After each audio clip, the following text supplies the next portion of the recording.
And now, the life of Wendell Willkie is profiled in the C-SPAN series, The Contenders.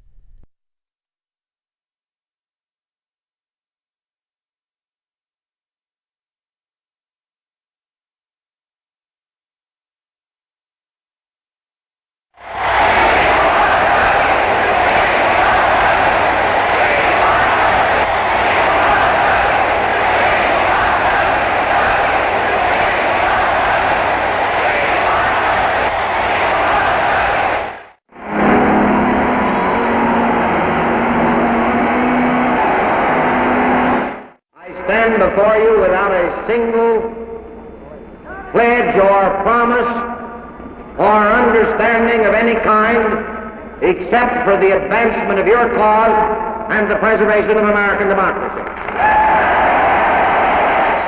And as your nominee, I expect to conduct a crusading, aggressive, fighting campaign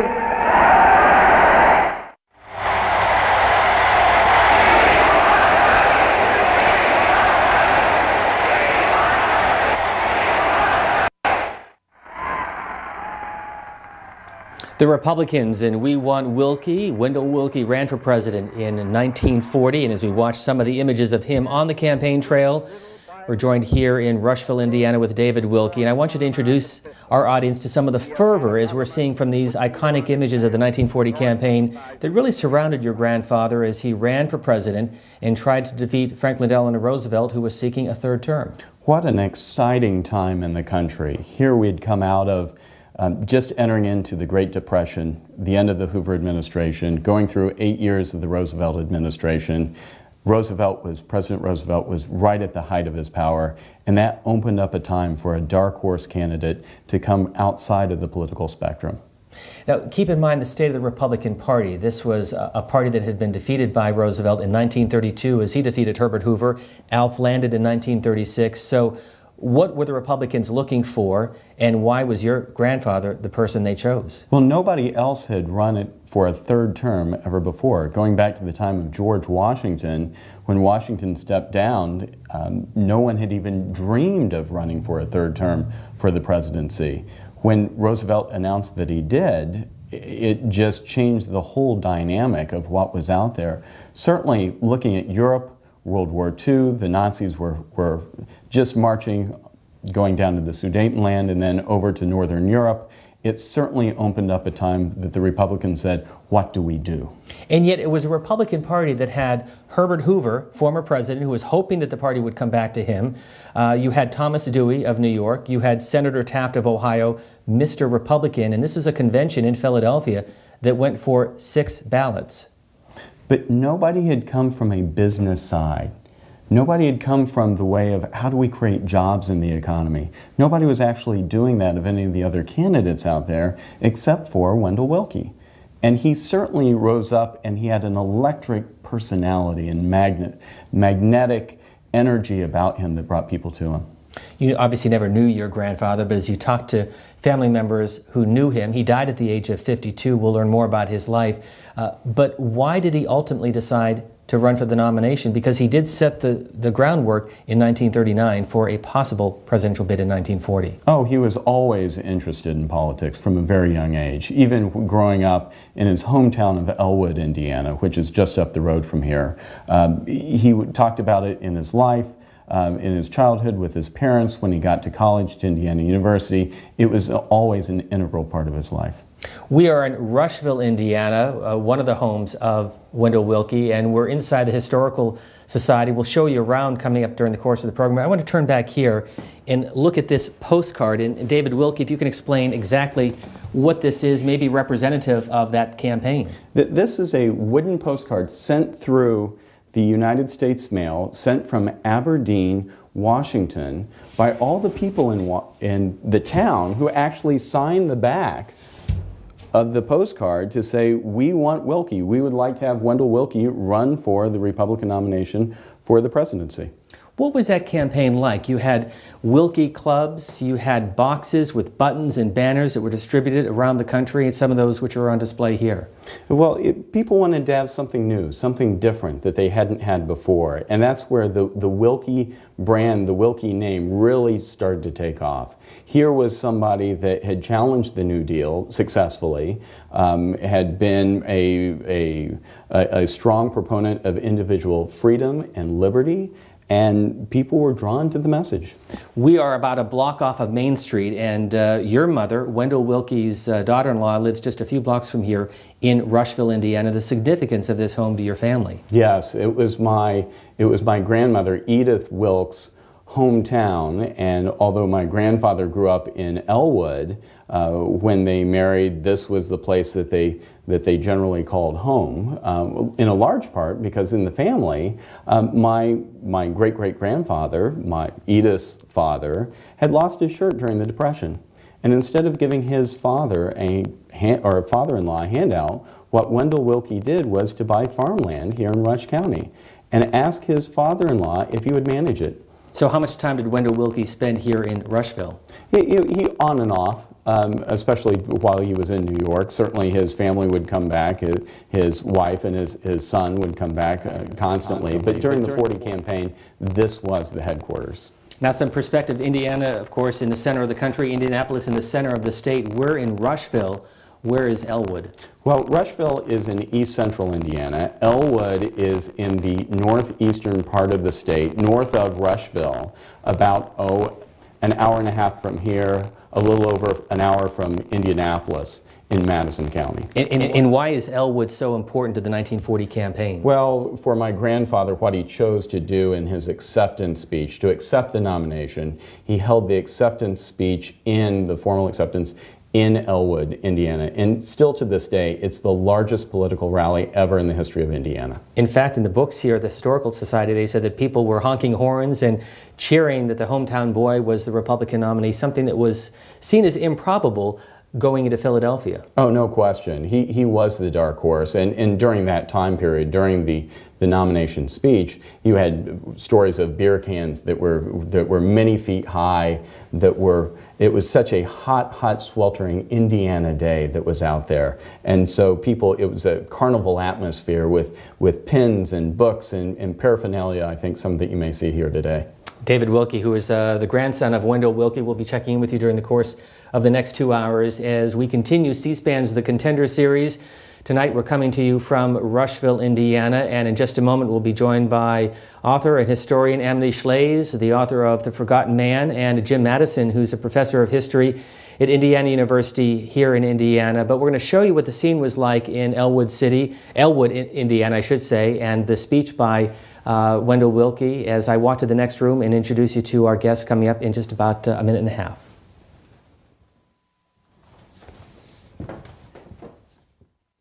I say that we must substitute for the philosophy of distributed scarcity the philosophy of unlimited productivity.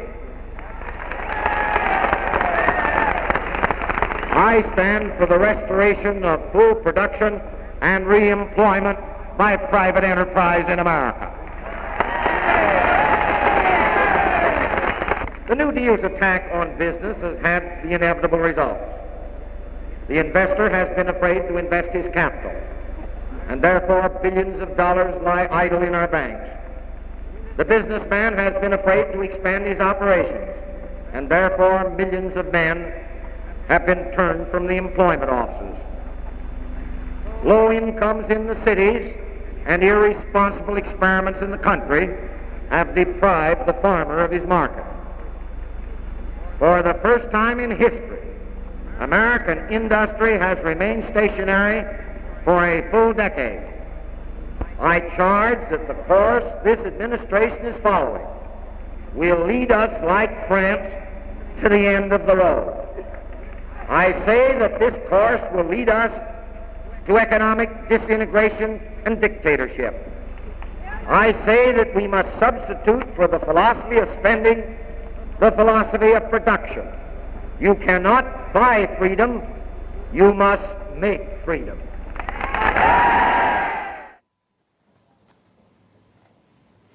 From Elwood, Indiana in August of 1940 to the Rush County Historical Society here in Rushville, Indiana. And this is one of the postage stamps from 1992, a 75-cent U.S. stamp commemorating the centennial of Wendell Willkie's birth. Amity Schlaze is the author of The Forgotten Man, also a columnist at Bloomberg, and now with the George W. Bush Institute in Dallas, Texas. Thanks very much for being with us. And Jim Madison, a professor of history at Indiana University. Let me begin with that speech that he gave in Elwood, Indiana, that really essentially set the groundwork for why he was challenging Franklin Roosevelt. Yes. Well, Willkie ran against Roosevelt and against the New Deal, and against the kind of policies and politics that were represented by the New Deal. And I think we'll have a good opportunity to talk about those in detail this evening. Let me just say that it was a fairly standard political speech, but not a fairly standard political rally. As David said, it was a massive rally. 150, some estimates 250,000 people in this small Indiana town in August, at a time when, as Hoosiers say, you can hear the corn grow. It was 102 degrees that afternoon when Willkie took the podium. And he spoke with eloquence, and yet the atmosphere was such that the speech was a bit flat in terms of the audience, in terms of the reception. So it wasn't the best start for the actual campaign. And we now know, looking back, that it was rather indicative of the campaign itself and of some of the disorganization, some of the difficulties that Willkie, the amateur newcomer, had in making his case as to why the American people should vote Roosevelt out of office and not allow a third term. And one note about the speech, a speech that was heard on radio by millions of Americans. Millions, yes. This is the time of radio, of course, and people sat by their radio sets and listened intensely to political speeches. Amity Schlaze, you've written so extensively about the New Deal, and this is now 8 years after Franklin Roosevelt promised a New Deal for the American people. And yet unemployment still in the double digits, still a lot of concern about the U.S. economy. So why was this the year that the Republicans turned to an outsider, probably the only time in modern American history that a non-military, non-politician was the party nominee? Thank you. This is an incredible political expression. I do see this speech as an enormous success of some kind, because the Republican Party was failing the country. It wasn't giving an answer to what the Democrats had on offer, and the Democrats, as we say, weren't delivering recovery. The recovery was choosing to stay away. What Willkie was, and his popularity, as seen on that day, was the expression of the people, the talkback. The GOP had never expected a rally like that, with Wendell Willkie at the center, their candidate for president a year earlier. So it was a genuine grassroots event of a kind that's fairly rare in the U.S., where you start way down there and you get to the nomination for president. So let me ask the large question, why him? And what did he do to try to lay the groundwork that allowed the party to turn to this outsider, this businessman from Indiana who spent some time in New York, as the 1940 nominee?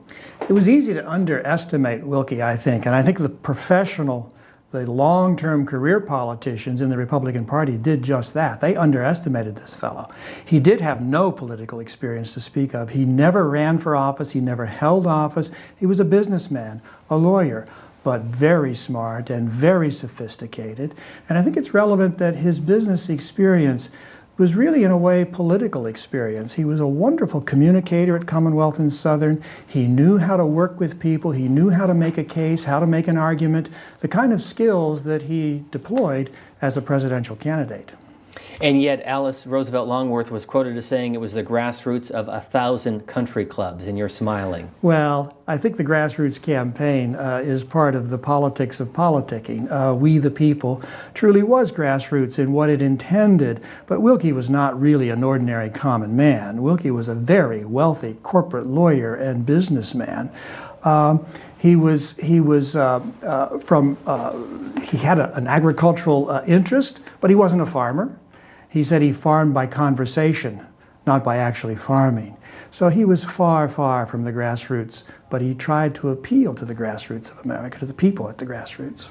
Amity Schlase, let's talk about the 1940 convention for a moment. This is a convention that had people like Governor Harold Stassen delivering this speech, the governor of Minnesota, longtime presidential candidate Herbert Hoover, former president who was hoping that the party would turn to him one more time, Tom Dewey, as we talked about with David Willkie, and of course you had Robert Taft, Senator Taft, who was hoping that the party would turn to him. Well, we get in a little trouble when we draw analogies, but Dewey was the prosecutor from New York who overrated himself. And we often have New Yorkers come out and think they're going to win, especially when they have a legal background. Taft was Mr. Republican. People had heard about him before. Taft was a name. We'd had a president called Taft. So was not particularly new, and Herbert Hoover was a wonderful man of talent who had become a great vanity and was getting in the way of the progress of the party because he kept wanting to run again, but his time was probably past. And what's exciting about Willkie was R.N. Root, a very young man, went to hear Herbert Hoover, and he just couldn't bear the idea that Hoover would hog the nomination, yet again, hog the party, and said, let it be Willkie, let it be someone I've met and heard about. So in that way, Willkie was grassroots. He himself was not of the grass entirely as an attorney gone up, but he was chosen by people who were revolting against the party. And the other names we named were the party. And Willkie came in, dark horse, somebody different, not who we expected. I think they were tired and unexciting men. It was, I think for many people, which of these? None of the above. So it's a perfect atmosphere for a newcomer, for an outsider who promises and looks very different from the standard Republican standard bearer of the late 1930s. And what was the state of the Democratic Party, Amity Schlase, and Franklin Roosevelt and his support in 1940? 8 years after the New Deal, at a time when most presidents would step down? Well, tongue-tied, because Roosevelt's victory, 46 out of 48 states in the preceding election, was so hard to get past. And even as the party was beginning to get past it, this idea of having a third term, the war was coming closer. War in 1940 had already been declared in Europe. Germans had invaded Poland, Britain. So all of a sudden, Roosevelt, just as when you're going to say Roosevelt can't run again, you know Roosevelt was a naval president. He was good at war. They knew that. They knew him from World War I when he'd served the Secretary of the Navy. He might be a good war leader. So all of a sudden, people bit their tongue or were tongue-tied and didn't protest against Roosevelt. But still, it was quite amazing that here they were for a third time.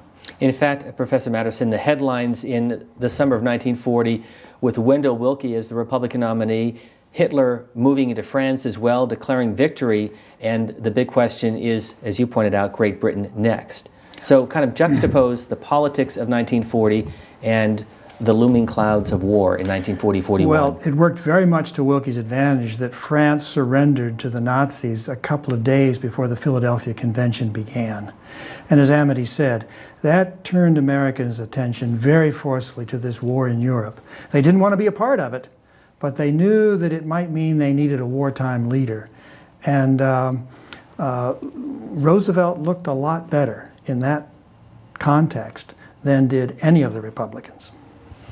We are coming to you in some of the scenes from the Rush County Historical Society in Rushville, Indiana, which is just about an hour from Indianapolis, and one of the homes of Wendell Willkie. He was born in Elwood, Indiana, which is to the north of us. And as always, as we continue C-SPAN's The Contender series, our focus this week on Wendell Willkie, we want to hear from you. 202 is the area code, 737-0001 if you live in the Eastern or Central time zones, and 202-737-0002 if you live in the Mountain and Pacific time zones.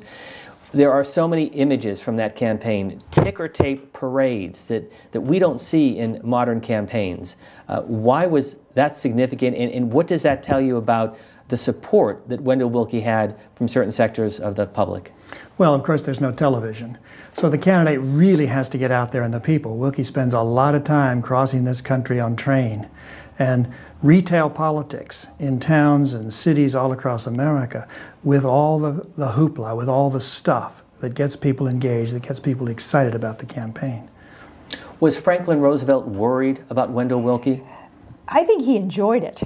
we find if you go back and he says, if I'm not going to pretend this is an unpleasant duty for me to campaign. Franklin Roosevelt was a warrior, and Willkie was a warrior, and both of them girded and enjoyed that process. But yes, he respected Willkie as a contender from the beginning. You see him dropping comments here and there. That one I'm worried about, unlike the others. That's a real contender as well. So he was ready for the battle. We're going to hear from Franklin Roosevelt in just a moment, but who was behind the Willkie campaign? Who are some of the names that our audience might be familiar with? Willkie had the good sense or the good fortune to meet people in the publishing and newspaper business, in particular, people who bought ink by the barrel, as they used to say. Russell Fortune, who was the editor of Forbes magazine, Rita Van Doren, who was the book editor of the New York Tribune, Henry Luce of Time Life, and others. And these people in the publishing world liked him very, very much and were very, very strong behind the scenes in advocating and working for Willkie's nomination and his election. And yet he was a Democrat, Wendell Willkie, before becoming the Republican nominee. Well, in that way, he had more credibility as an outsider. He supported the League of Nations. He was a Wilsonian. He backed a man named Newt Baker, who was a political comer. He was a Democrat right up to 1935 or 35. You can find documents with Willkie associated with Democrats, but that in a way gave him more power because he was a dark horse, because he wasn't a party man, and because he had become a Republican out of conviction. He saw from the inside what was wrong with the democratic philosophy of government. When you look at the beginning of his career as a businessman, he thought he was a democratic utilities man, and then he gradually came to see that the government was hurting the private utilities company, and he grew angry. So it was speaking truth to power. That's what Willkie represented, and it was real. He really was angry at what happened to his company and his shareholders, Commonwealth and Southern. So there was something fresh about it. It wasn't canned. He'd seen his shareholders lose money and his company be hurt. That's different from someone who's sort of observing from the political sphere. And based on your book, the unemployment rate in 1940 was what? The unemployment rate in 1940 was 10 or below. So it's above where we are. It's a little bit muddy because you're moving towards World War II, but the average unemployment rate for the 30s was in the teens. That's the important thing to know. Some people say 14, some say 16. It's the difference between terrible and awful. We wouldn't accept it, and it was so long. Wendell Willkie talking about unemployment and jobs on the campaign trail in Hoboken, New Jersey. We're going to listen to part of that and then a conversation, part of the recordings of President Roosevelt in the Oval Office from October of 1940 as Franklin Roosevelt discusses the Willkie challenge.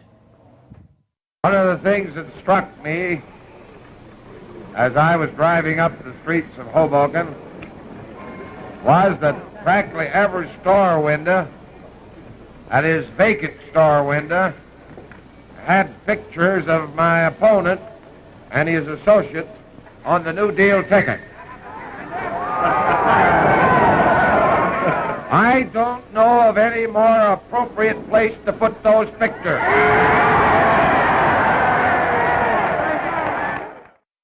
Hell, they'd give anything in the world to get that fellow elected. Of course, the trouble with Willkie, as you know, in the whole campaign, the reason he's losing strength, is that he will say anything to please the individual or the audience. Now, old Sam Rosenman was in this morning, and he got off a very shit-you-know mouth and never told him so off. Willkie is using the tactics of Hitler. Facts. Hitler's fact. And that's based on the iteration and reiteration of the same thing. So often that after a while people don't believe it. The polls could be possible, maybe crooked. They're going to show Willkie pretty good shape for the part of office. Then they're going to put him through a bad slump. So that I'll be well out ahead on the 1st of October. And my judgment is that they are going to start Willkie picking up from the 1st of October on.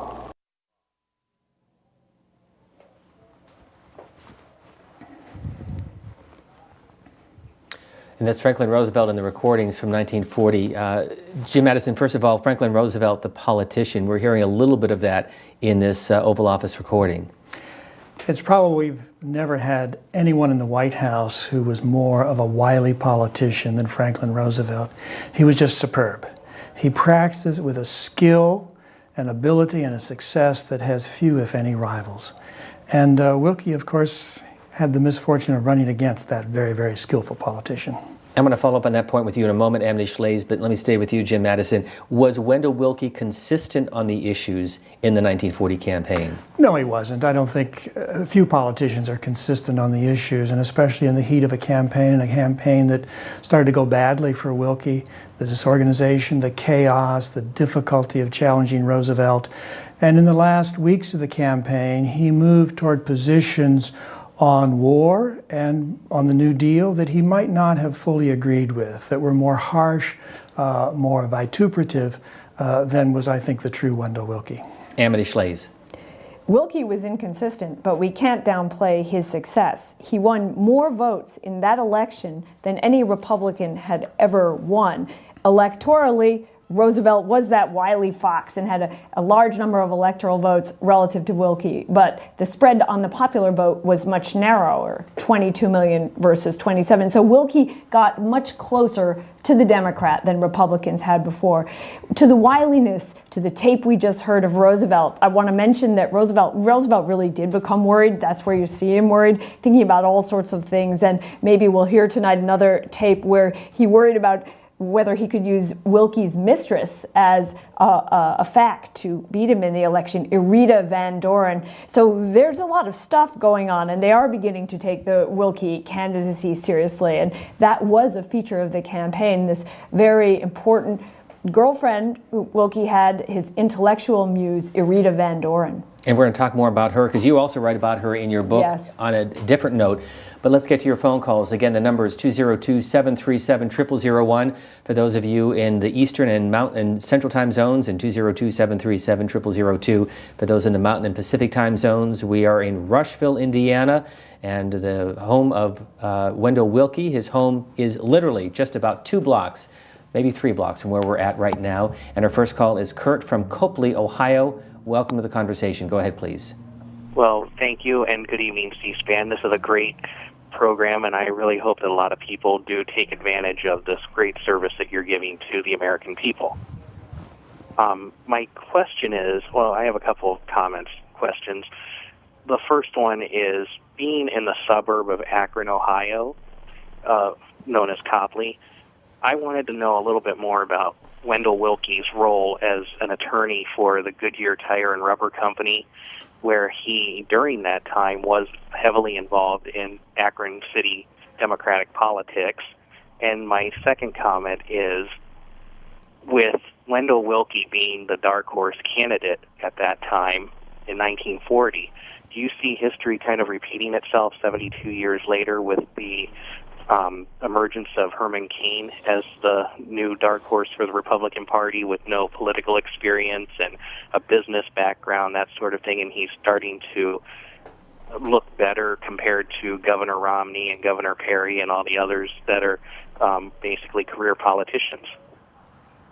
Kurt, you bring up 2 good points. Thanks for the call. Let's first talk about Akron, Ohio. He grew up here in Indiana, went to Ohio, ultimately ended up in New York, but Ohio was a key part of his career. Well, he followed the economic growth. That's what happened. So why did he go from Indiana to Ohio? Because rubber was there, because tires were there. And what's astounding when we think of our cities now is when he got to Akron, he couldn't find a bedroom. It was that packed in the boom, the automobile boom. He kind of parked on a chair the first night, if you read it in the biographies. It was so tight, growing so fast with the automobile industry. So in a way, that tells you a lot about Willkie and what he was for. He was for economic growth. And from there to New York, first with a law firm to serve a new industry, the internet of their day, utilities, and then to head that utilities company, Commonwealth and Southern. Herman Cain was on the Fox News Channel today, and one of the questions was that the Republican Party has not nominated a businessman since Wendell Willkie. So you have a direct connection today to what the caller's point was, and earlier to Herman Cain when he appeared on the Fox News Channel. Well, that's a very interesting question. I always like when people make connections between present-day politics or issues and past. I'm a little reluctant to do that, except to say this, that it's still too early to identify the dark horse, because at this point in 1939, in the fall of 1939, very, very few people had heard yet of Wendell Willkie. Many thought he was still a Democrat. Willkie didn't emerge until the spring of 1940. So if we're following the format here, we'd have to wait until spring of 12 to know if we have a dark horse. And of course, one obvious difference, the conventions of 1940 are very different from a convention in 2012. The outcomes were less certain than now because they really did have power. We seem to be more settled in our primary system. When they get there, they're just counting it up what already happened. Ron is joining us from Marysville, Washington, as we talk about the presidential campaign of Wendell Willkie, the 1940 Republican nominee. Go ahead, Ron. Yes, and thanks for taking the call and for having this series, which is outstanding. I just want to provide three corrections or clarifications to statements that have been made. Number one, it was a statement that Roosevelt was the first president to contemplate a third term. Actually, Woodrow Wilson contemplated it, as documented in his recent biography by John Milton Cooper. It may have been delusional, but he seriously contemplated it even after his stroke. Secondly, and your historians can correct me on this, but I'm pretty sure Roosevelt, FDR, was Assistant Secretary of the Navy, not full Secretary. And we didn't say. Third, Willkie, I don't think was the first non-politician Republican nominee. I think I would classify Hoover as being in that category, even though he did hold the cabinet post of Secretary of Commerce. He was never an elected politician, nor did he serve in the military. Thank you. Ron, thanks for the call and thanks for the points. First on Herbert Hoover and also on Woodrow Wilson. Herbert Hoover was Secretary of Commerce before he was the 1928 nominee, and Woodrow Wilson, the point about whether he was serious about a third term in 1920. Well, I'm just writing the biography of Calvin Coolidge, so I'm in the period when Wilson is ill after his stroke, and Wilson and Wilson's crowd thought about a lot of things, but it was clear to the party that he couldn't be the next president. So that's a little bit of a different category. We didn't say Roosevelt was Secretary of the Navy. We said he served the Secretary of the Navy, but we appreciate the caller's precision. Indeed. And James is joining us next from Stanford, North Carolina. Go ahead, please. Hello, I just wanted to comment that in the fall of 1940, Wendell Willkie did a whistle-stop tour through Florida.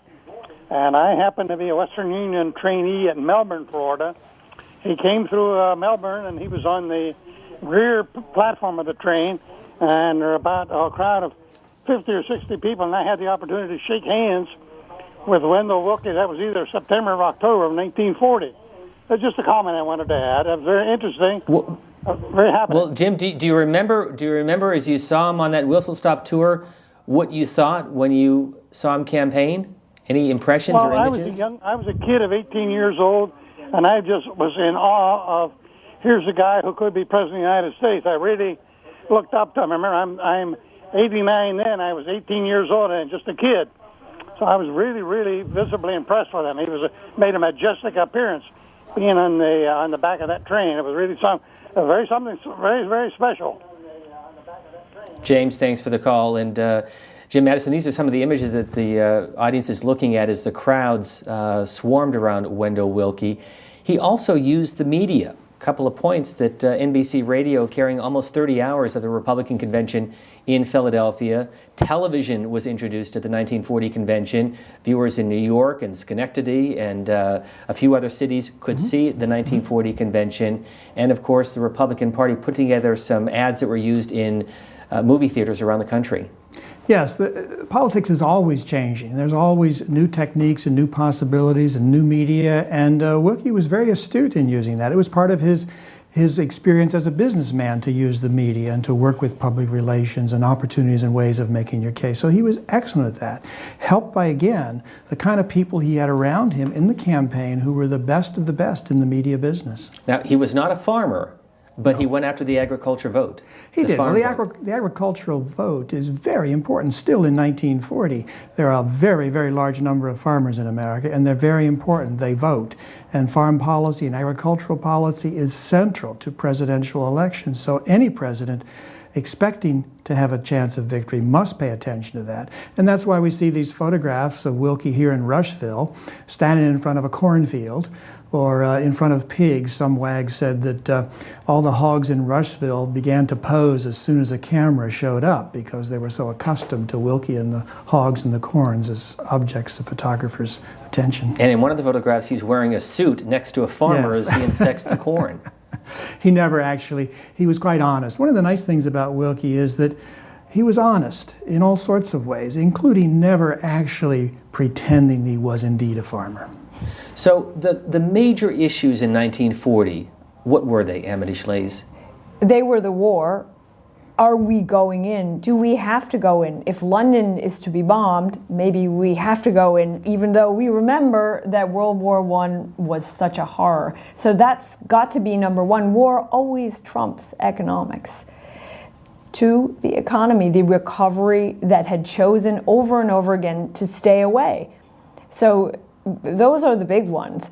And I wanted to add one thing about Willkie. We know the phrase happy warrior. We know it from the Democrats, Roosevelt, Al Smith, that to be a happy warrior is to be a winner in politics. Willkie was a happy warrior, and though he could get a barb or two in, he was basically not a vicious man. And what the GOP had learned in the 30s was just they failed through bitterness. They failed through the Liberty League and so on. All the attacks on the New Deal were bitter and angry, not born of experience or truth. So Willkie represented a new way of being for the party, not just to sneer at Roosevelt, but to take him on with facts and without too much ad hominem. So that was a big, I don't know if you call that media or character. I call it character. Gone with the Wind, one of the many movies popular still in 1940, and if you went to a movie theater in 1940, you very well could have seen this ad put together by the Republican National Committee for Wendell Willkie. Whether you are an Oregon or Florida fruit grower, a vegetable farmer in New Jersey or California, or a wheat grower of Kansas or Minnesota, you have a right to know how well your Republican candidates for president and vice president understand agricultural problems and their personal interest in farming. For this purpose, this motion picture has been produced. The two most talked about men in American life today are the central figures of this farm picture. Wendell L. Willkie of Indiana and Charles L. McNary of Oregon. Mr. Willkie visits with a family of one of his operating partners, Louis Berkemeyer. At his left is Mary Sleeth, who succeeded the late Philip Wilk, father-in-law of Mr. Willkie, as manager of the farms. It's a hot day, and Mr. Willkie refreshes himself at the old pump before his tour of inspection begins. And he doesn't let a fence stand in his way either. These are not Hyde Park estates. These are practical Corn Belt farms. His interest in 4-H club work and in America's young people is genuine. In them, he sees the future of America. From the Republican National Committee, and Amity Schlaze, I want to ask you, he described himself as a liberal, and this is an important point to understand. Liberalism in the 1940s, a very different term than how we view it today. When Willkie said liberal, he meant the liberalism of the individual, your individual rights, maybe your human rights. That was a big issue for him, not the liberalism of the group, not the progressive bloc. And he saw an opposition there. So that's quite different from liberalism that's progressive, where we have blocs, such as farms, such as veterans, such as senior citizens, and we hand things out to them. That's what he was seeking to define, especially in the middle of the 30s, later 30s, as he was becoming a political personality. 38. Richard is joining us from Wellington, Florida. Go ahead with your question with Amity Schlaze and Jim Madison. Yes. You mentioned the important role of the publications houses in New York and Henry Luce and so on. I recently visited the special collections at Georgetown University and went through the Willkie files. I was very struck by the role in the campaign of people like John Hay Whitney, William Harding Jackson, the managing director of J.H. Whitney Company, investment bankers, and of William McIlvaine in the Chicago area. I'd like to know if you would talk a little bit about their role in the campaign and, more broadly, the level of support from Carter Ledger Melbourne and J.H. Whitney companies in New York that stem from Mr. Willkie's time in New York in 49 and maybe before that. Thank you so much. Richard, thanks for calling. It was 1939. He actually passed away in 1944. So his years in New York and the people who supported him. Well, Wendell Willkie was a corporate man. He worked at Commonwealth and Southern, which was a company put together to wire the South in the United States. So it had a corporate mission and a business mission and a service mission, and the other corporations, they were on Wall Street, they all knew each other, and it wouldn't be surprising if you hear names like that associated. But not all establishment Republicans with money were for Willkie. On the contrary, many were for the other names we heard. So it wasn't as though Wall Street decided and Willkie was it. Very late, some of them came around when they saw he would be the candidate. That's different. So you'll see people jumping in at varying points. The sale of the TVA and that impact that it had on Wendell Willkie as a businessman and his view of government. Can either of you address that issue? What happened was Commonwealth and Southern, it's a story really that starts in the 20s. The South is dark. The rest of the country is beginning to be lit up. How do we light up the South? The company, Commonwealth and Southern, was put together to supply the answer. A company can do it. We will do it. And it was a bit of governance orchestration because we had different laws in the states then, but they thought they could do it. They went on the stock exchange. That was when the Dow Jones first started, the Dow Jones Utilities Index. So that was the internet of the period.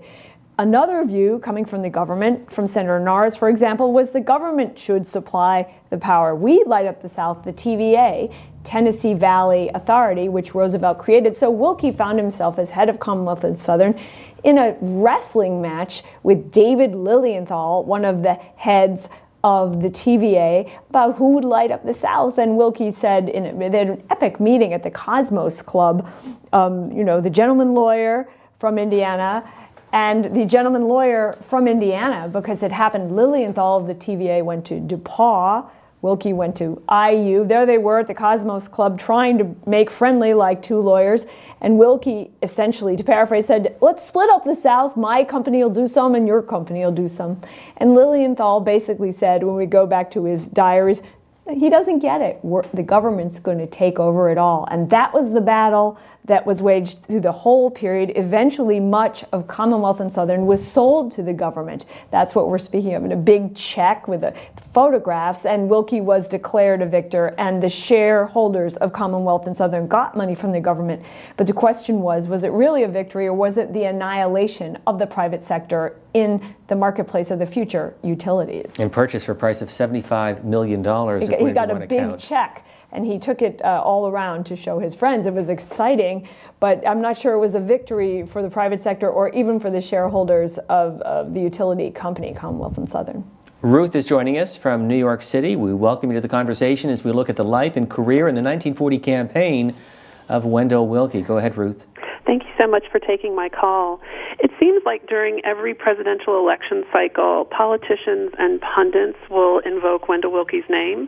And I'm curious, in your opinion, what it was about his candidacy that still resonates in today's political environment. Well, I would say, Ruth, that it's the freshness, it's the newness. That's inevitable with the dark horse standard that we've been talking about. This is someone who was so different from Vandenberg and Taft and the others, so vital, so energetic. He seemed so honest. One of my favorite little stories about him is that at a time even then when religion was sometimes important and candidates were expected to be churchgoers. Willkie, when asked, said, I generally sleep in on Sunday mornings. That's a kind of honesty that many people found refreshing in 1940. There is a piece that I want you to comment on. It's in the adjoining room from Newsweek magazine in 1968. And the piece basically said, could it be another year of Wendell Willkie, a year in which Republicans were dissatisfied with the expected nomination of Richard Nixon? That we have that every few cycles. The Republican Party is a particularly ossified party, I would say. More, it tends towards the senescent, and when it gets tired of itself, someone comes from outside. It's also that the Republican Party is more affiliated with business and enterprise, and enterprising people tend to turn out to be Republicans because they're from the private sector, so that will always be a factor too. But who was the 68 Republican you're thinking of? Well, that was the article in Newsweek magazine. But did he come?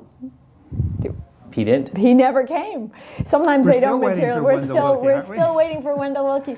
It was also, he excited Democrats too because he pushed Roosevelt over into the war. To put it simply, Willkie saw the war had to happen because what was going on in Europe was wrong, and we had to help fight the bad Nazis, and he was on the cause of, on the right side on that. So that's refreshing. Whatever party you're from, when someone comes in and speaks the truth about an important and difficult issue, I think people look, that's what people remember as well. That he forced Roosevelt to do what Roosevelt knew what was right to do, which is to go in the war. He made Roosevelt be a better Roosevelt. More from Wendell Willkie as he talked about the point that you brought up earlier, liberalism and also the Roosevelt New Deal. This, another from the Republican National Committee, a series of films used in movie theaters in 1940. The doctrinaires of the opposition have attempted to picture me as an opponent of liberalism. But I was a liberal before many of those men heard the word, and I fought for the reforms of the elder La Follette and Theodore Roosevelt and Woodrow Wilson before another Roosevelt adopted and distorted the word liberal.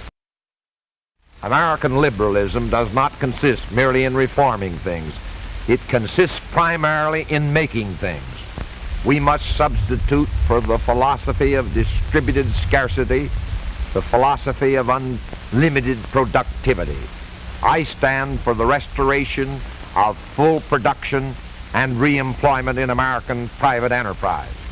Present administration has spent $60 billion. The New Deal stands for doing what has to be done by spending as much money as possible.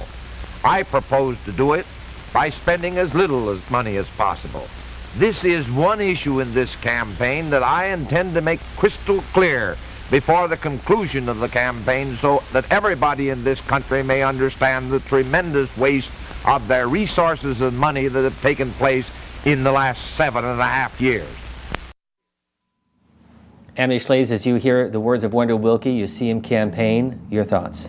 Well, the first is that liberalism which he describes, which he differentiates from progressivism, modern liberalism, what we say liberalism when we hear it on television, goes all the way back to the Germany of his family, because his family left Europe in 1848 or soon after as basically social democrats or liberals to get away from Prussian militarism. So that's a European liberalism, which is all about the individual and freedom coming straight through down as a tradition in the United States. And some of us would call Willkie the last liberal because he was the last big classical liberal in U.S. politics like that. Reagan didn't call himself a liberal. Maybe he sometimes called himself a libertarian. The word changed in meaning in the U.S. So that was the first. And the second was the economic sophistication of what Willkie was saying, and that does come from him. He's saying from the point of view of the firm, productivity is really important, that we not only make the widgets, but we make them better, and that will increase the standard of living for everyone instead of redistributing, which is the alternate. So that's a very clear, accurate, and sophisticated economic argument. You know, it's not about just helping the middle class. It's more complex than that, more complex than what we hear from politicians in this campaign so far.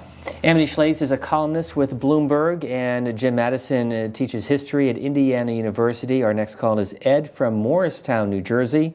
Go ahead with your question. Good evening. Did Willkie feel that he got an appropriate level of support in the general election from his nomination rivals, Taft, Dewey, and Hoover, and their people, or was he too recently arrived in the party to engage the leaders the way a veteran Republican politician would have? Professor Madison, you're shaking your head no. Well, I don't think he got the kind of support he wanted and he deserved from the professional politicians. A little aphorism there comes from the senator from Indiana, James Watson, who said on hearing of Willkie's and learning of Willkie's nomination, "It's all right if the town prostitute wants to join the church, but she shouldn't be asked to sing a solo on the first Sunday." Willkie was an outsider to Senator Watson. He was an outsider to many of the professional Republican politicians, and they never, ever trusted him. They never got behind him. And to go back to that speech in Elwood, Indiana, just north of where we are in Rushville, he said, "You Republicans." How did that resonate with the Republican base? I think some of them noticed that they were called you rather than us, we, because he wasn't a Republican a year or two prior to that speech. He was a Democrat. Charles is joining us from Savannah, Georgia. Welcome to the program. Go ahead, please. Well, thank you. Thank you very much for doing this program on Wendell Willkie. I think it's very important because I believe he was far ahead of his time on many issues. First of all, on civil rights, he was a great advocate of civil rights, and if the country had followed his lead on that issue, we would have avoided a lot of the strife and dissension that we had in later decades. During the war, he was a great advocate of ending colonialism, and he wanted to prevent the European countries from re-establishing their empires in the Third World, particularly France and Indochina. And if we hadn't stepped into the shoes of the French in Indochina, we would have avoided the tragedy of Vietnam and the war and all that brought to us. And finally, I just wanted to mention, as you heard in the acceptance speech that Willkie gave, he was a great believer in the idea that government should not be the enemy of business, that the way to fight unemployment was to encourage investment and growth, and that would be the only way we would get jobs in this country. And that's still relevant to what we're debating about today. I'd be interested in hearing your group's panel discussion about those points. Thank you, Charles. Amity Schlaze. Well, one thing that really resonates from One World when we look at it today, that was his book that sold so tremendously well about this time, is when he went to the Middle East, he said, the colonials here are too dominant. When they withdraw, there will be a vacuum. There'll be nothing for the people to turn to. We need to help them build democracies. And the U.S. had a much more cynical, cavalier attitude towards the Middle East, and we've seen what's resulted. So when you hear the protesters in the Middle East today, you go back and think of the errors we made in the 40s and 50s, not taking that seriously, squandering opportunity. His description of Tehran and the number of babies that died because the water wasn't clean and the tyranny of the regimes very much gets close to what we see now when we go to many places in the Middle East, and what we haven't been able to, address systematically. So he was like an analyst of the Arab Spring so many years ago, writing in One World. It strikes you. John from Maryville, Indiana, we welcome you. Please go ahead. Yes. Within 6 months of the election of 1940, Willkie was totally unpopular with the Republicans, mainly because he had adopted Roosevelt's foreign policy, as pro-war, and the Republican Party just ostracized him completely, no matter how well he did in the previous election. When he toured Europe for Roosevelt, he went over to Asia. Republicans just hated that, the regular Republicans, I think of all stripes. He called his campaign on foreign policy statements as campaign oratory before a congressional hearing in 1941. He ran again in 1944 for the nomination, but he had so embittered the Republicans by becoming Roosevelt's almost foreign policy agent that he had no chance against Dewey. but he really was pro-Roosevelt with regard to foreign policy, and for the purposes of the campaign, he took really an opposite position. But after the election, he came around and really endorsed Roosevelt's foreign policy, endorsed Lend-Lease, went over to England to tour on behalf of Roosevelt. And in 1944, Roosevelt and Willkie had met, and I think Roosevelt wanted his endorsement. Willkie sort of held off, and then before the election, he died, so he never endorsed Dewey or Roosevelt. But the Republican Party... John, I'm going to jump in. You bring in a number of key points. Thank you, by the way, for phoning in. We're going to talk about this book, One World, and his post-1940 campaign visits to Europe and his relationship with Franklin Roosevelt. But you also brought up the 1940 fall campaign. So let's touch on that point if we could. In the next hour, we're going to focus much more on the second part of your phone call. But the 1940 fall campaign, he went in with such great promise, did not have a lot of the support of the Republican establishment. You touched on this earlier, but basically what happened? How did this unfold? Well, I think we need to acknowledge, I'm not sure that we've done that yet this evening, that Roosevelt did have liabilities going into that campaign. While he had won in a landslide in 1936, the congressional elections in 1938 produced, I think, 81 new Republican House members voting against Roosevelt, voting against the New Deal. There was also the court packing plan, which created a lot of bitterness, even among some Democrats in America. And then there was, as we've talked about, this notion that 2 terms was enough, and that's all that was good enough for Washington. It ought to be good enough for Roosevelt. And that's more than just following the rules. That's indicative of what some of his critics within the Democratic Party, as well as Republicans, thought about his arrogance, his power, and the big government that he had created. So Roosevelt had liabilities in 1940. Willkie, a Republican, might have been able to beat him, and maybe Willkie was the best possibility of doing that. And Willkie didn't do it in part because he was so inconsistent. By the end, they said he was running against his own former positions as much as against his opponent. And yet he didn't have a track record politically. But he was pro-union. He was with John L. Lewis. He supported the war, then was against it, then supported it. He was quite inconsistent. And I've thought about this a lot, trying to figure out Willkie. I've decided that the best way to see him is as a wonderful attorney who takes the best case, the clarifying case, and speaks truth to power about it. So the case for the market and the company was the one he made at the end of the 30s.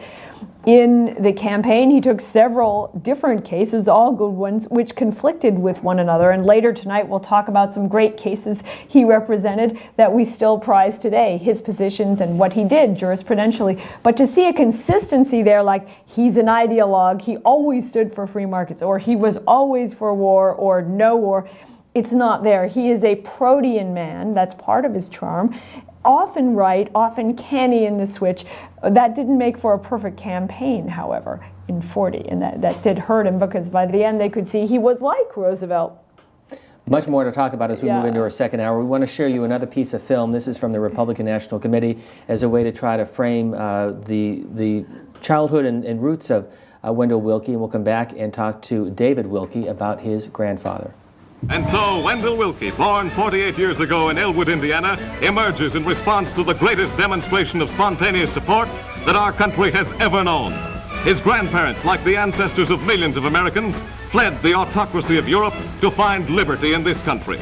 Here in Elwood, his parents first taught school and then practiced law. Wendell Willkie was born in a modest home, like millions of Americans.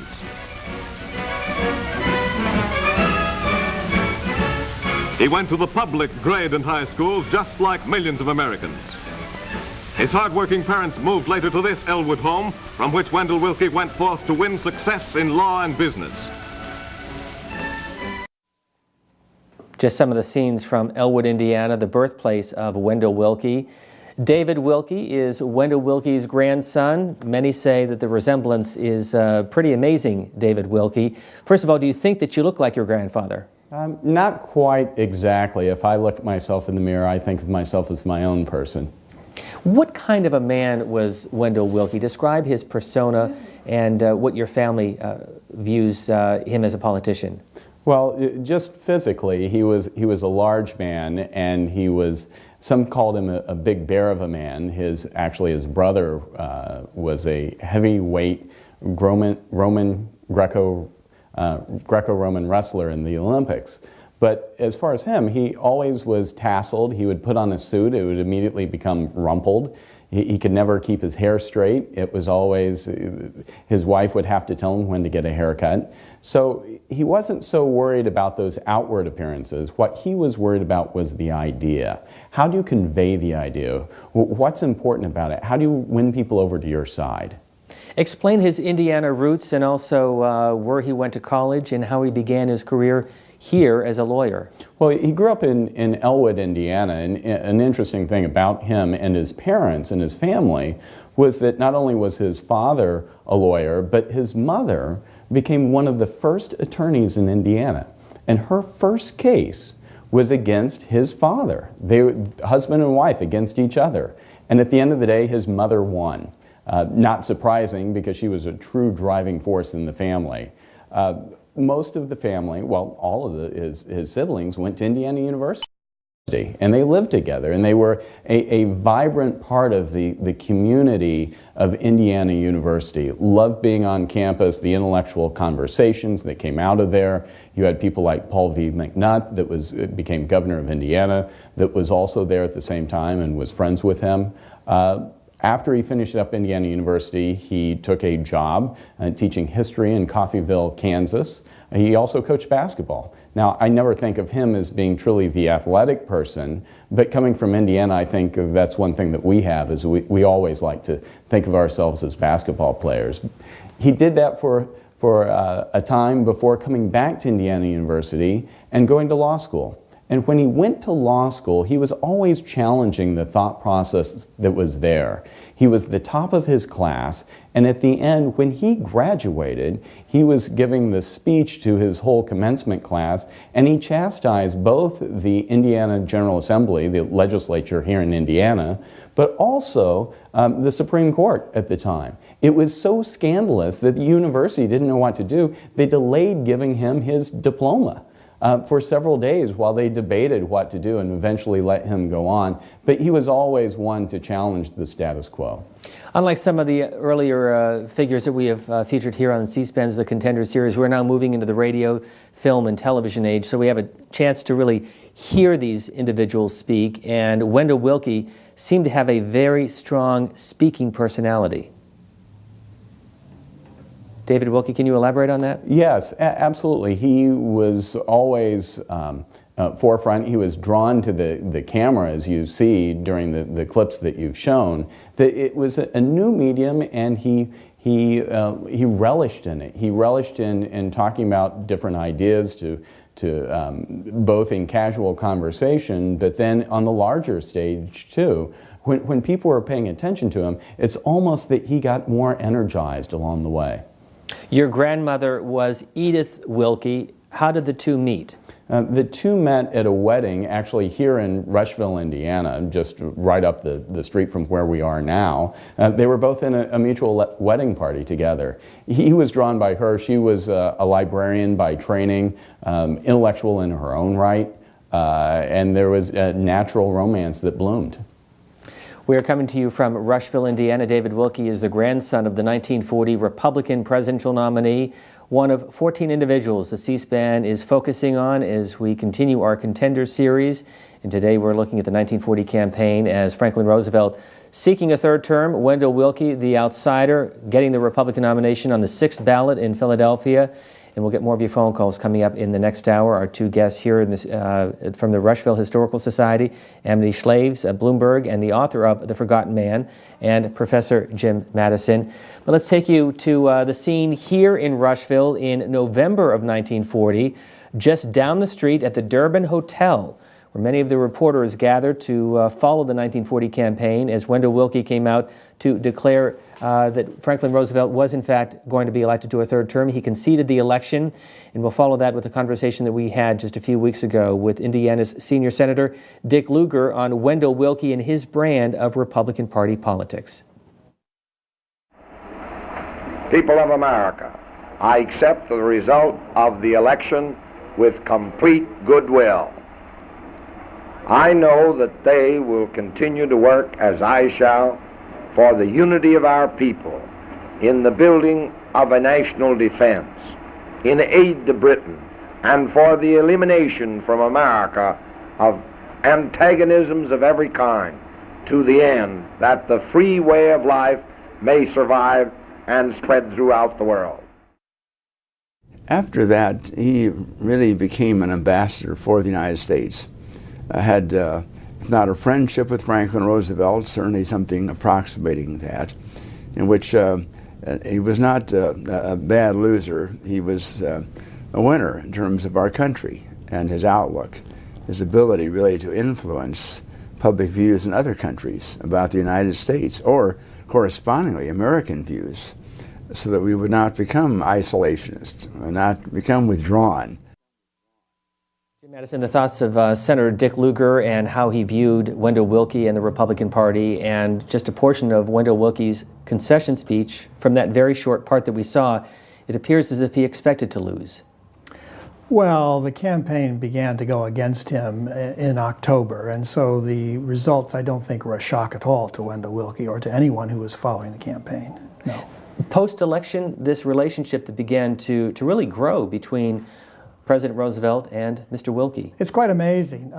All of Roosevelt's relationships with others are hard to nail down, but Willkie and Roosevelt did move closer and closer together until Willkie's death in 1944, particularly in areas of foreign policy, particularly in supporting Great Britain before the United States went into the war. Amity Schlaze. Well, one thing you notice when Willkie goes to Europe on a tour for Roosevelt as his ambassador, the famous tour in 1942, is that he repeats the same behavior he did at his law school graduation. Roosevelt has kindly given Willkie a stage. He goes to meet with Stalin on Roosevelt's behalf, and what does Willkie do? He hears something from Stalin, that Stalin wants a second front in the war, that Stalin needs help, and Willkie says, maybe Europe, this war needs a second front. Well, that was not the U.S. policy at all, to have a second front. So he was dissing the person whom he was representing. He was an ambassador who dissed his president.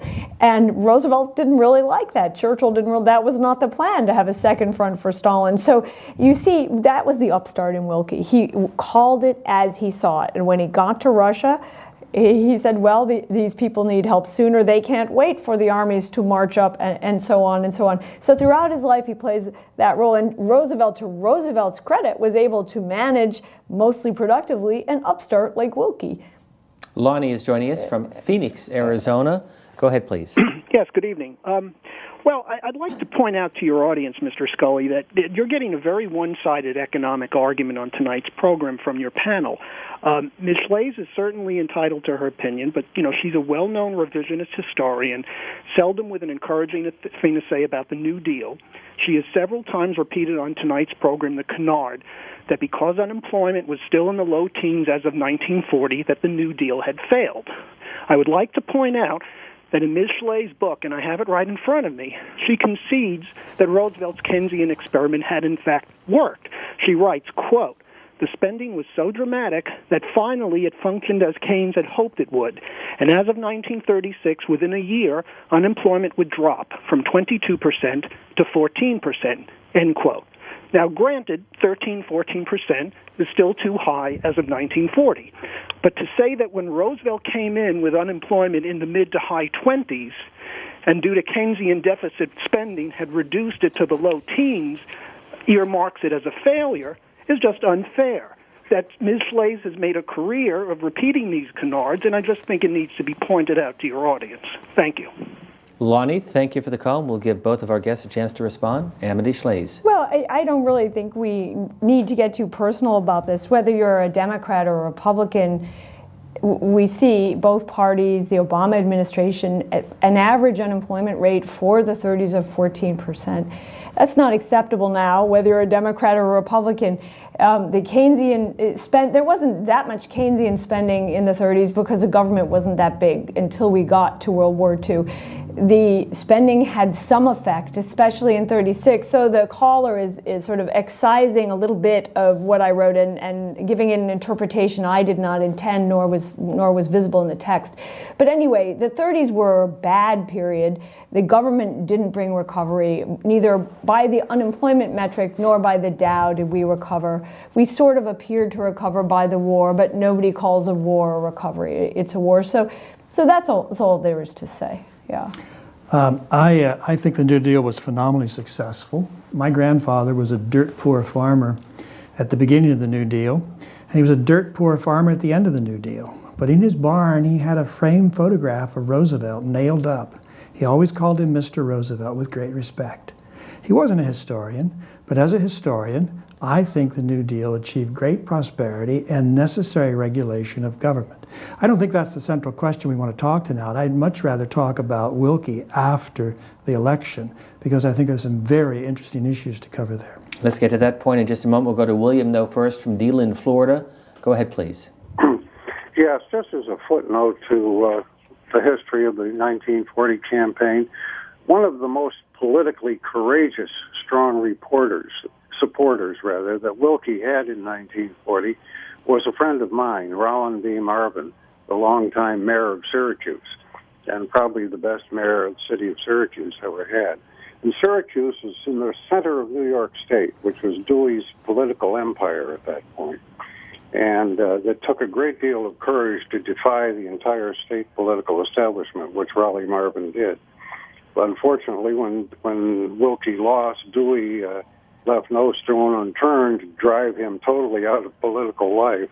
And he tried to help Willkie get going again in 1944, but eventually Raleigh said to me, well, my mistake was I bet on a man with a weak heart.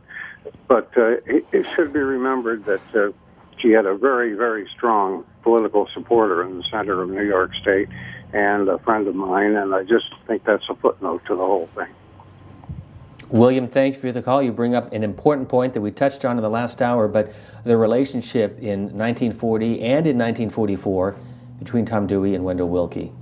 Not a happy relationship. I don't think they ever reconciled. Nor, as we said earlier, did many of the professional politicians. The best indication of that is the 1944 Republican Convention.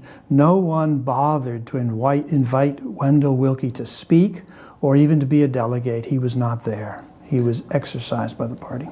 Another aspect of the Roosevelt administration, the Lend-Lease program. What was that? Before we went in, we agreed to help. So we gave money, loaned money to Europe, sent arms so that England could defend herself. That's the simplest way to put it. And then eventually we went into the war, Pearl Harbor, and that was an important spending program. That's an example of one. One of the things that's happening in this period is up until 1938 or so, 39, Roosevelt is fighting with business. He's chasing them. John Maynard Keynes said of Roosevelt chasing business, especially utilities, why don't you either nationalize them or leave them alone? What's the use of episodically chasing them around the lot every other week? So he was always the tiger who scared business, but then suddenly he needed business to wage his war.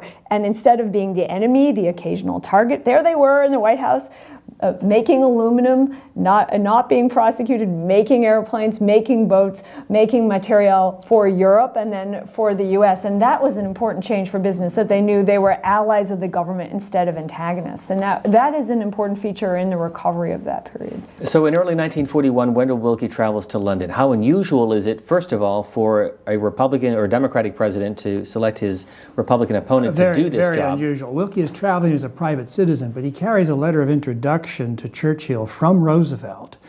And Willkie sees London at a time when it has already been badly battered by the German Luftwaffe. He goes to the cliffs of Dover and sees the anti-artillery air guns. He sees Canterbury Cathedral. He gets a real sense of what this war really is for England and what the English people, the British people, are doing to stand against Hitler alone. And he brings that message back, he brings it back to the Senate, and he makes a very powerful case for helping England through Lend-Lease. And here's a portion of his testimony, Wendell Willkie before Congress.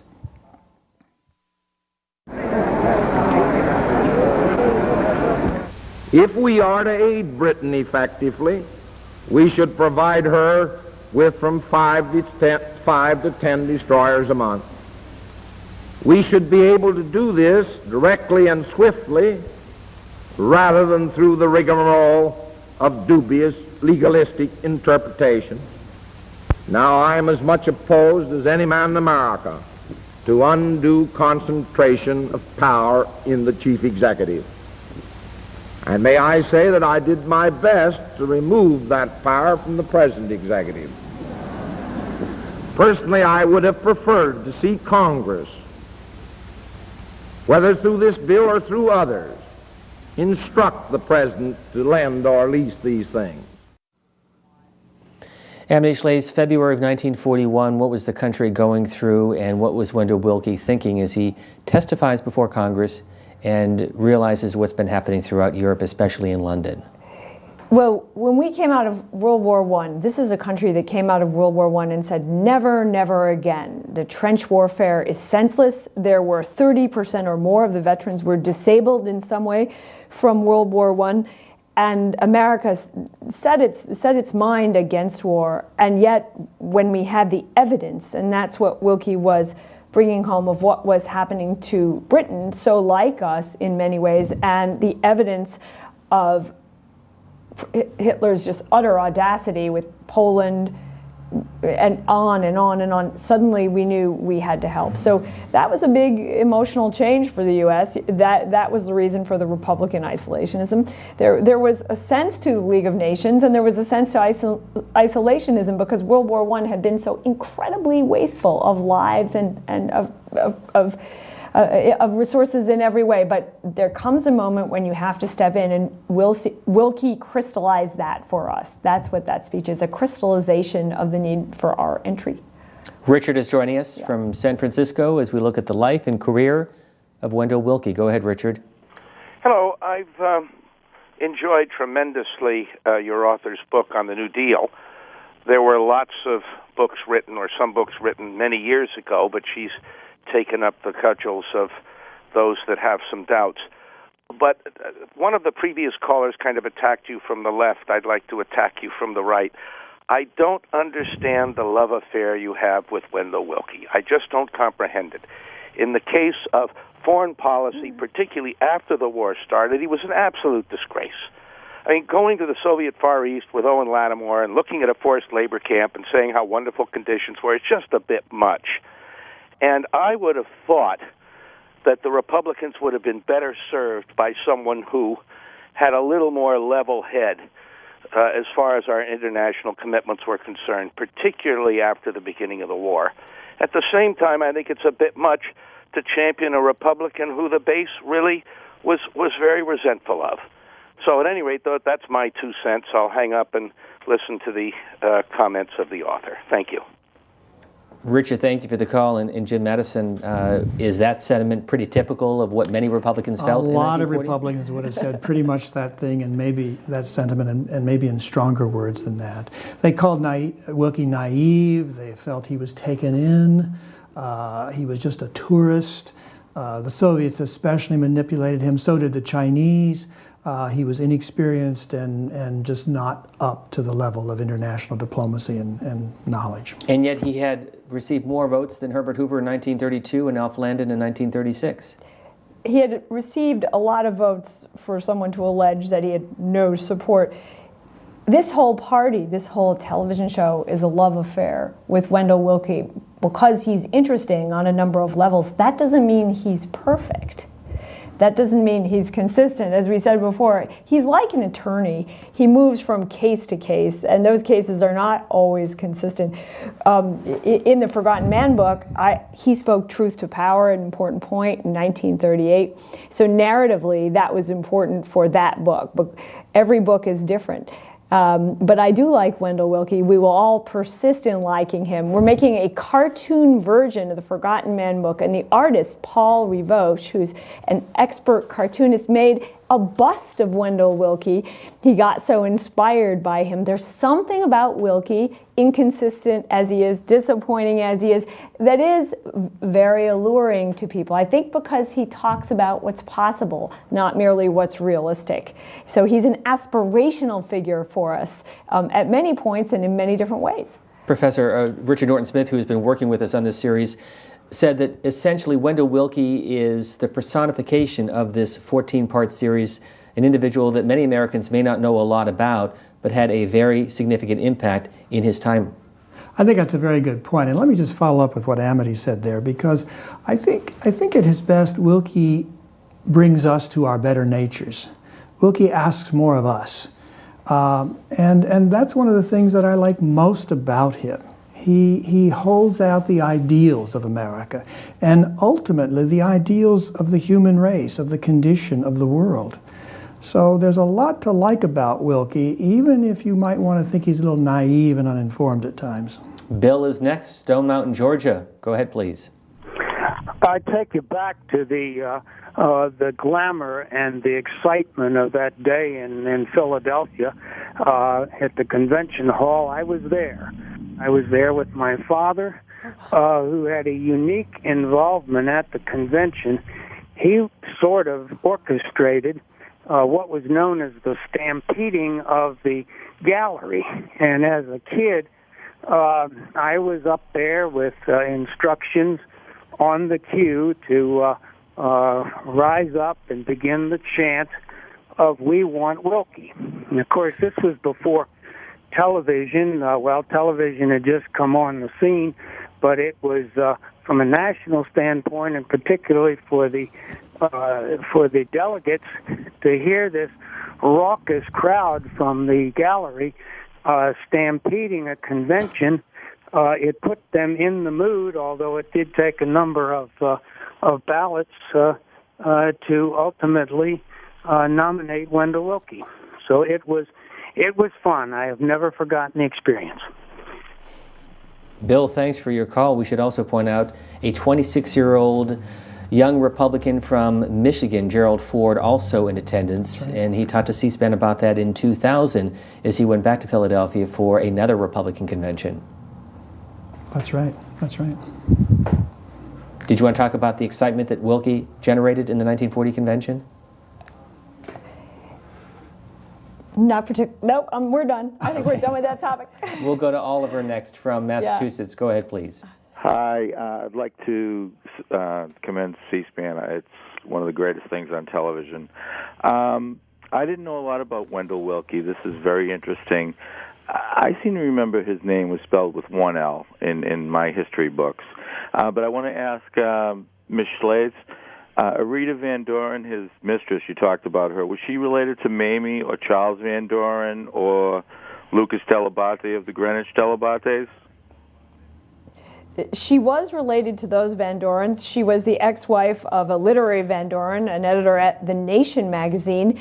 And the reason she's interesting is not mere gossip. It's because she was his muse. And we talked before about Willkie's political identity. What is a liberal and so on? Well, he began talking to this literary editor at the newspaper, at the Herald Trib, Rita Van Doren, and she had him on a little course, and he started to write about the English classical liberals and the Whigs and what was a Whig and all these sort of abstruse things, because that was his way of thinking about what was wrong with politics in the U.S. and that it was too much about groups and too little about individuals. And he started to write these articles, and he started to talk to Rita, and he got his political bearings, and he began to speak politically and write politically, and not just write articles, but also begin to write manifestos and to meet the people like the Luces who then began to back him. So sometimes someone comes into your life who's a transition person, and Rita, without any disrespect to the Willkie family, was for him at that point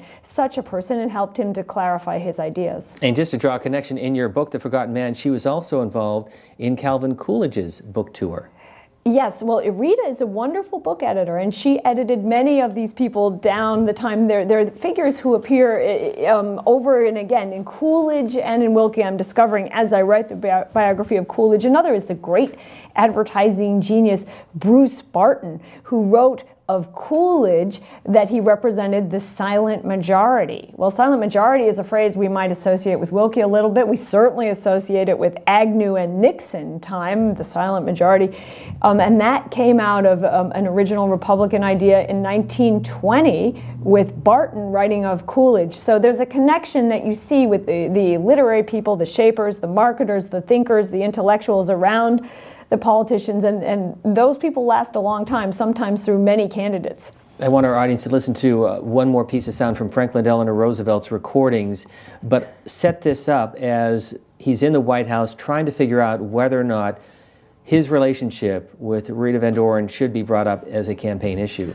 Well, this is a time when it was not common to reveal those relationships. Reporters knew about those relationships. Other politicians had them, including Roosevelt himself, of course. And the gentleman's agreement was that you did not write about that. You did not report that.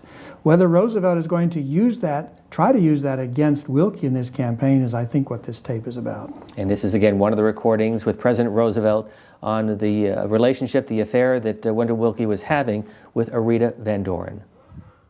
We can't have any of our principal speakers refer to. The people down the line can very properly, I mean the county speakers and state speakers and so forth, they use your material. So the gentleman that will bless his old father, no matter what he was, no matter what he was ever did, he let him die in pain. That's good. We're trying to play dirty politics. Now, Mrs. Willkie may not have been hired, but in effect she's been hired to return to Wendell and smile and make this campaign with him. Now, whether it was a money price behind it, I don't know, but it's the same idea. Professor Jim Madison, 2 points: playing dirty politics, the words from that conversation, and the President of the United States wondering whether or not Edith Willkie was hired to come back and campaign with her husband. Well, the second point, I think all the evidence is that Edith Willkie loved her husband and remained with her husband to the very end. It's also the case that after Wendell Willkie's death, several years after, Edith Willkie had a party in her apartment in New York City. She invited Rita Van Doren to that party. These were adults behaving, I think, in adult ways. Not ways that any of us needs to approve, but that's their life and their personal life. The other point I wanted to make, as Amity was talking about Rita Van Doren's relationship, it certainly was a romantic relationship, but it was a very, very important intellectual relationship. And she was exceptionally important to his thinking and to his politics and to his life. We'll go next to Donald joining us from Utah. Go ahead, please. Yes, I'm curious as to why Wendell Willkie's relationship with Madam Chang hasn't been discussed. They had a well, you just brought it up, so we'll talk about it. What about Madam Chiang Kai-shek? Well, I'll leave that to the international Hoosier scholar to track what happened in China in those 48 hours and the 1 hour alone when the journalists waited outside. Well, thank you for putting that ball to me, Amity. I think the answer is we don't really know what happened. We know that this is on the One World trip in late 1942, and it included a stop in China. It included a visit with Chiang Kai-shek and with his wife, Madam Chiang. And we know that at one point in the evening, Willkie and Madam Chiang Kai-shek left by themselves and were gone for several hours. There's been statements by some people that there was a relationship there, but the evidence for that is very, very tricky. Again, that was part, as you just indicated, North Africa, Russia, and China, the One World tour that led to the best-selling book, One World. Explain the significance of this second trip in 1942 for Wendell Willkie. Roosevelt sent Willkie on a tour. He went all over the world, including to China, also to Russia, to see Stalin, also to the Middle East, often to places that were also a little bit tricky, close to the battlefield. He kind of rolled around to the front in an American Jeep in Russia. Actually, with the Russian general, he said, "What are all you defending here, sir?" And the Russian general said, "We're not defending, we're attacking." Excuse me. So he was close right at the battle, and that was an important fortifying expression of hope and support from the U.S. to these countries at that time. China in play at that time. Big trip. And the book that he wrote, One World, was an enormous success. It didn't just sell 50,000 or 100,000 copies. I believe it sold close to 1 million copies. And David Lilienthal, the old antagonist from the TVA, if you look in the correspondence in the Lilly Library or in other documents, asked Wendell, how come your book sold so well? The other politicians, everyone was in awe of what an imprint Willkie made with this concept of peace now, one world. And why that happened was we were now in the war. Pearl Harbor had happened. We were in the war, and everyone very soon was thinking about what kind of peace we should have after. That's what's in Professor Madison's book sketched out very well, that right away in World War II, we were framing a way to make the world hopefully make it safe for democracy, make the next war, the next World War, not come quite so fast, move towards Bretton Woods to do the monetary, or create them. All the ideas that you hear about from the later 40s were formulating in people's minds, and Willkie was one of the first formulators. David Willkie, you've read your grandfather's book. It's still available now. Why did it resonate so much so in 1942-43? Well, there were several reasons that it resonated, and number one is that he took it upon himself to visit all different war fronts at the same time. Here we were in the Second World War, and if we think about that time period, no one person had traveled around the world. Nobody had reported to the American people the struggles of different people around the world. Why were we in this war? Why did we keep going through this war? And I want to go back to some of the conversations that were just happened between Amity and Jim, and talking about my grandfather and his development. And over time he did develop. He did change in his thought process of what he went through, and I think the American people did too. If you think about the American people going back and looking at them, and looking at the American people during the Depression, and moving through into World War II, this was a different place. And that's where One World came into play. Here was a view into different parts of the world that people hadn't seen before. People hadn't traveled outside of their farms in the way that people are able to do now, and so easily. And to talk about these faraway places, whether it's Baghdad, whether it's Chongqing, whether it's being on the front with Montgomery in northern Africa, all those places came into play and fascinated people. And let me just follow up on that point to give you a sense of what the country was dealing with at this time. He said that America is like a beleaguered city living within high walls. I have been outside those walls. And then he tells the story of what he saw. Yes, he continued on to talk about, at that time, one important theme was that the national boundaries were becoming less and less important, countries in and of themselves, and it was more commerce that was going to rule the day. That's what I think the connection is that we see now, is how that commerce really does come into play. You see that now in the national discussion. Even here in Rushville, Indiana, you have a company here that's selling things halfway around the world to Baghdad right now.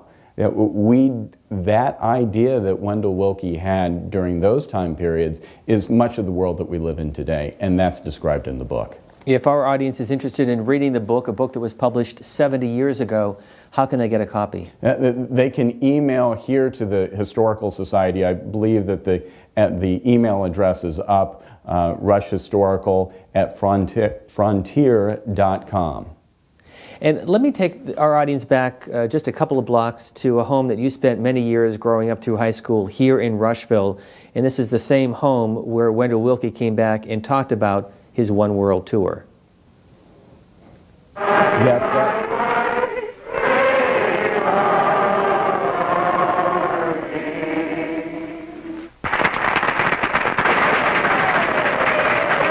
But I want you to remember that we can only have one president at one time and one foreign policy at one time. It does no good to say of the President of the United States, as was said last night, that he acts through hypocrisy or through subterfuge.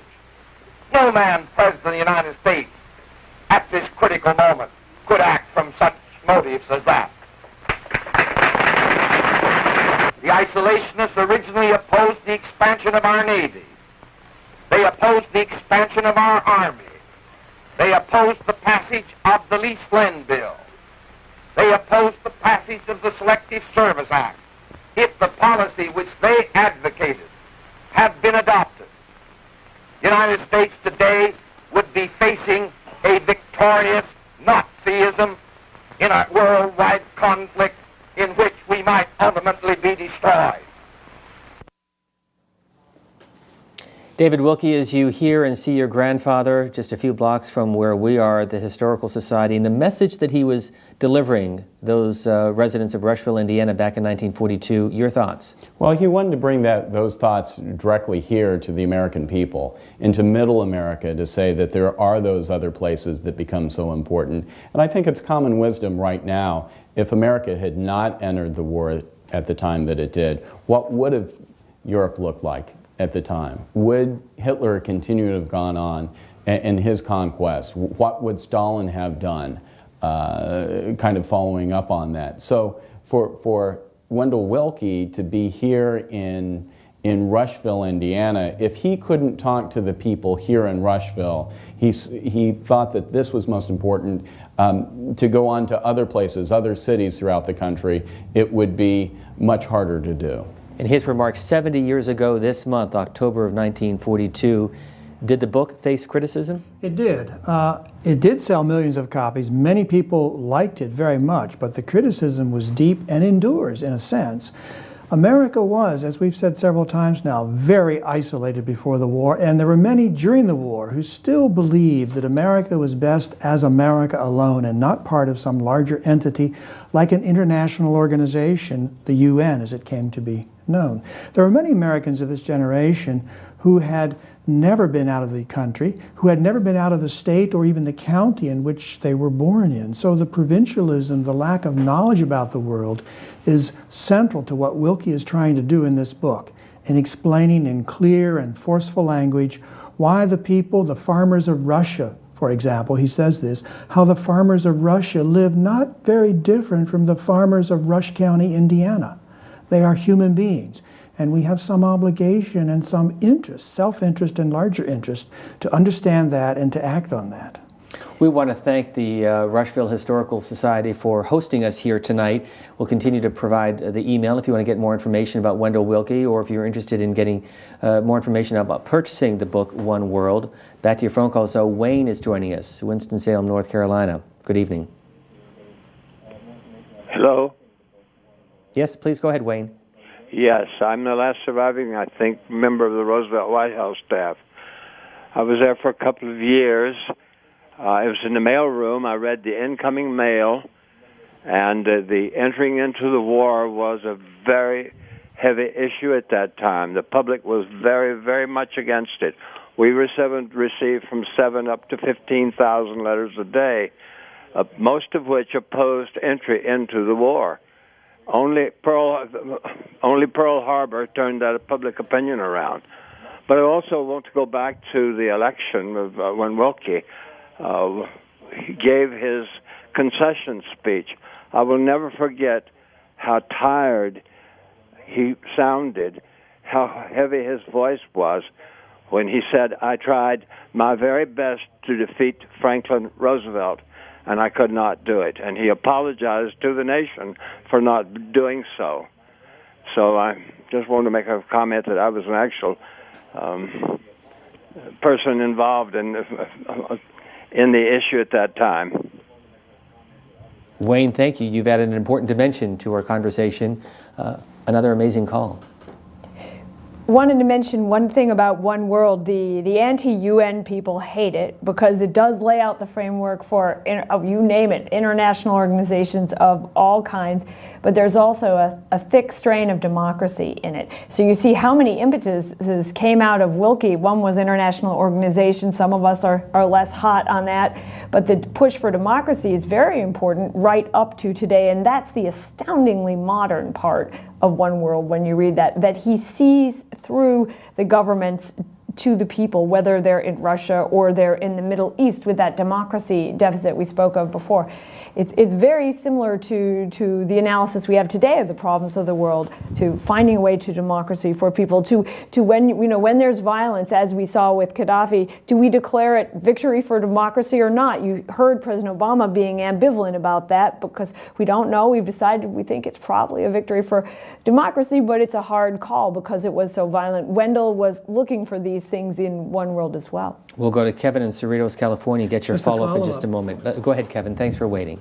Hi, could you have your guests speculate on what might have happened had Wendell Willkie won the election?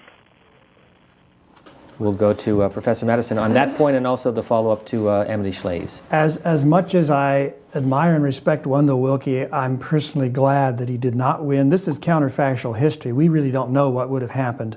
But I think the odds are pretty good that Roosevelt was a far better wartime leader, far better prepared and experienced to lead this nation at war than Wendell Willkie would have been. Next call is Kevin. Actually, we'll go to Michael next in Fargo, North Dakota. Go ahead, Michael.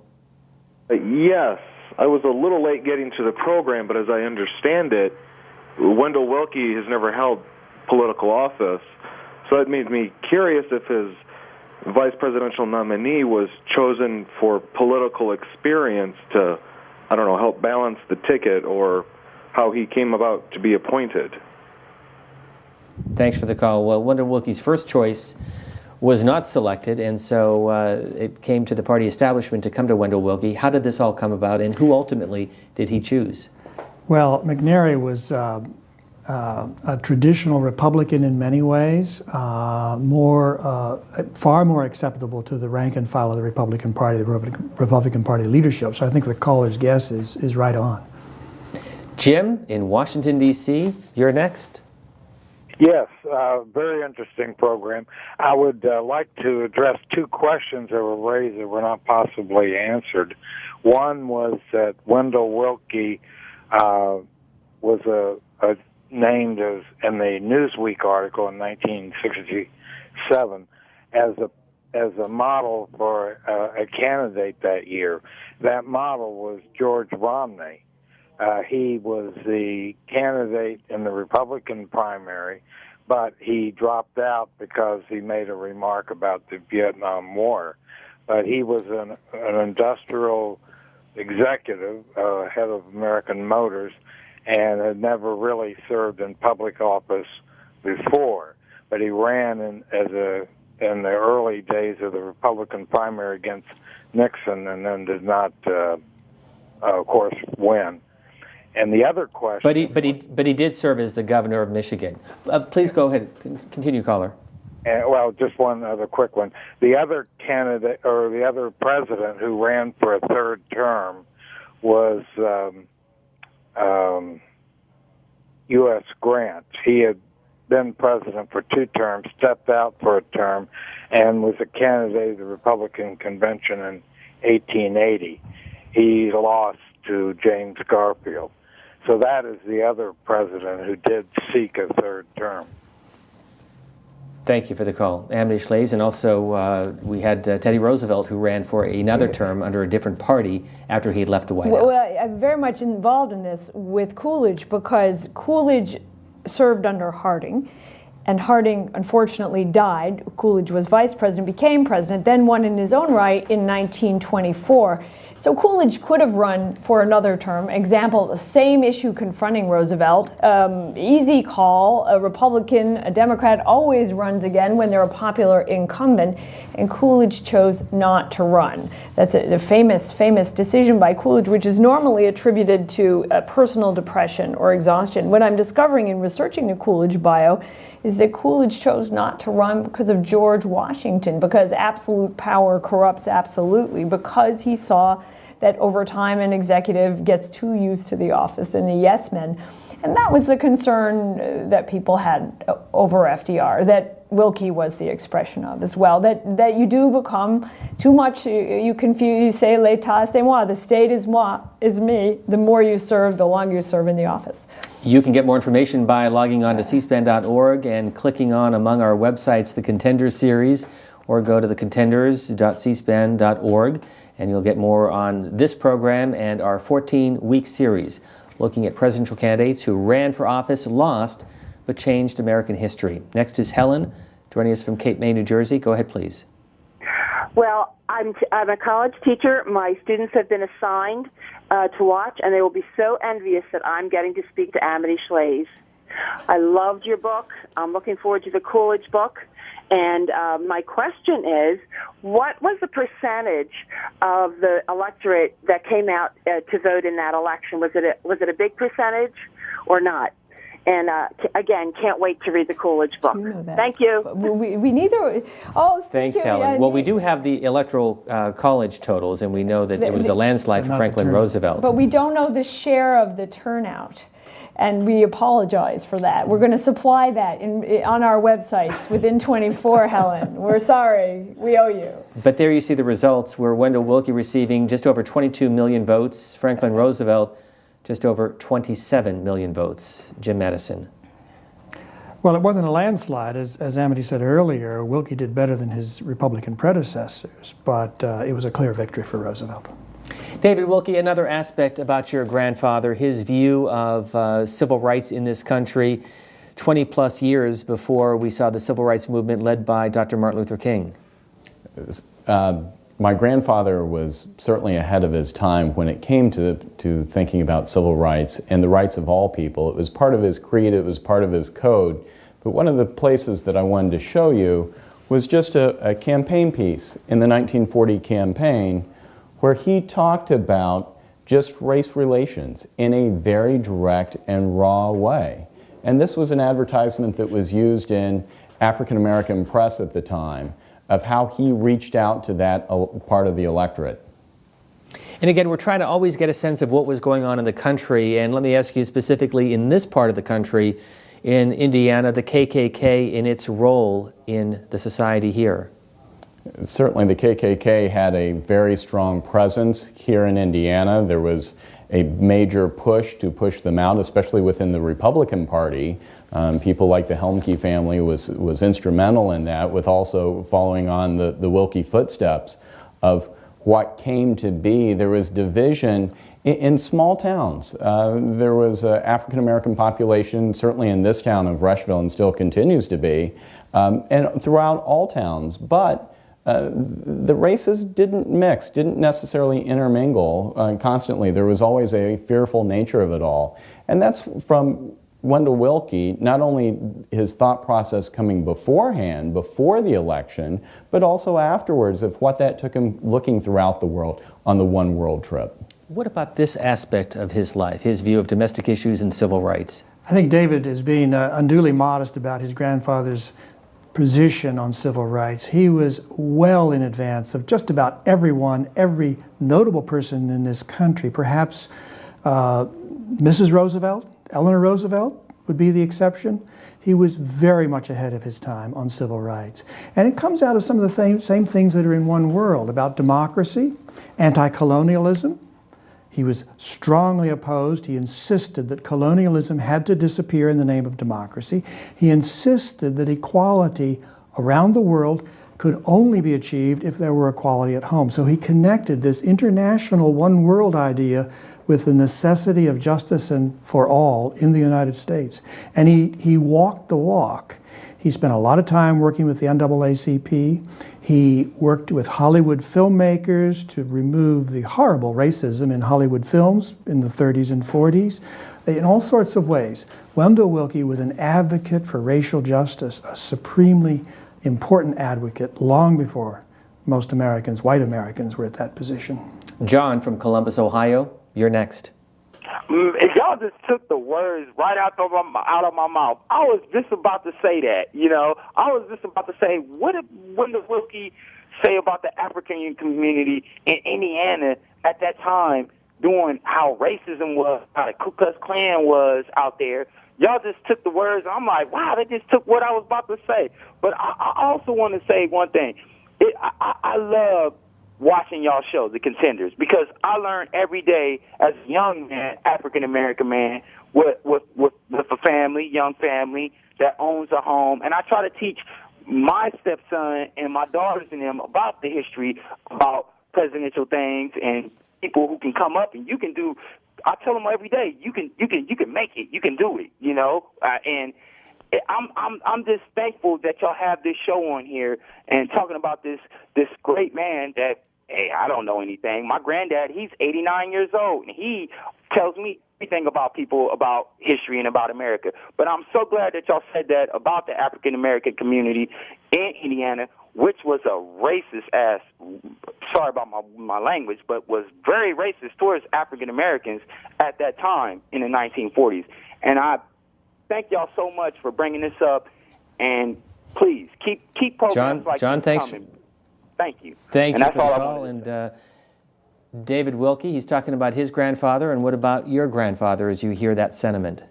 Well, he thought that everybody was responsible just from their own meritocracy of what they would do for their own lives. And that was part of his dream, is that anybody, anywhere in the world, should have that individual freedom. That was a core part of his value. He thought that if you help somebody someplace else in the world, it would come back and help you. But it was through the hard work and struggle that we will better ourselves here as Americans.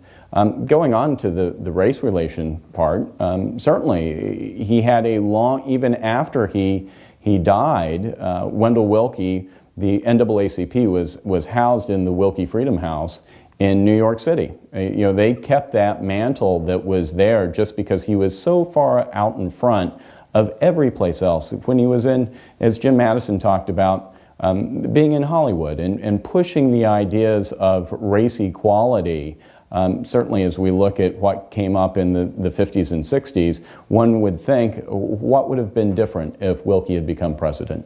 And the other question is, would this Republican Party accept a Wendell Willkie, his brand of politics? We asked that question to Senator Dick Lugar, Republican from here in Indiana.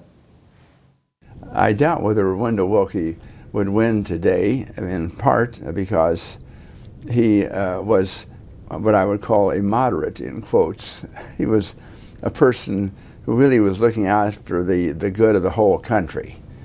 And there was not the same sharp partisan fever attached to his candidacy or to his rhetoric.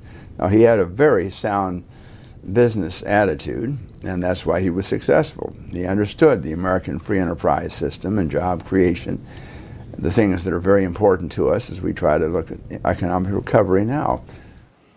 Amity Shlaes, the comments of Senator Dick Lugar and Wendell Willkie's politics and Republican Party today. Wonderful comments from the senator. I would beg to differ on the question of whether a businessman candidate would resonate today. He would. Maybe it's Herman Cain, maybe it's someone else, but what there is among people looking at both parties is a desire to go down to the bottom level, to find someone who started a firm or works for a firm, to come from outside to look at the economy, not from Washington. So very similar mood. And when you've had a long period of non-recovery, you look outside of Washington for the answer, quite similar, and that's why someone like that would get a reception, I would argue. He ran again in 1944 briefly. Briefly. and not at all successfully. Again, as we've said, because the Republican establishment just had no use for him because of his continuing support of Roosevelt after the 1940 election. In fact, there was some talk, not much more than talk, of Roosevelt, who had his own troubles with Southern Democrats especially, of Franklin Roosevelt and Wendell Willkie coming together and forming a new political party. Now there's an idea to think about for the future of America. Our next call is Erica in Washington, D.C. Go ahead, please. Hi, C-SPAN. Thank you so much for doing this. It's a great show. I just have a bigger picture policy question, if we could go back a little bit. I think I understand the types of things that shaped Wendell Willkie's economic beliefs and his background. But do you know if there were any specific events or ideas that really shaped his view of foreign policy prior to the events of World War II that really came about and brought that internationalist view? The foreign policy of Wendell Willkie? I would mention his family background and their own experience, the Willkie's own experience fleeing Prussian militarism. There's a story that the Willkies tell of the grandfather being beaten for no reason by a Prussian soldier. That arbitrary exercise of authority they deplored and came here to the rule of law. The Willkies were lawyers, and that comes through their children, especially Wendell. So you say German Americans who sought freedom and wanted to preserve freedom.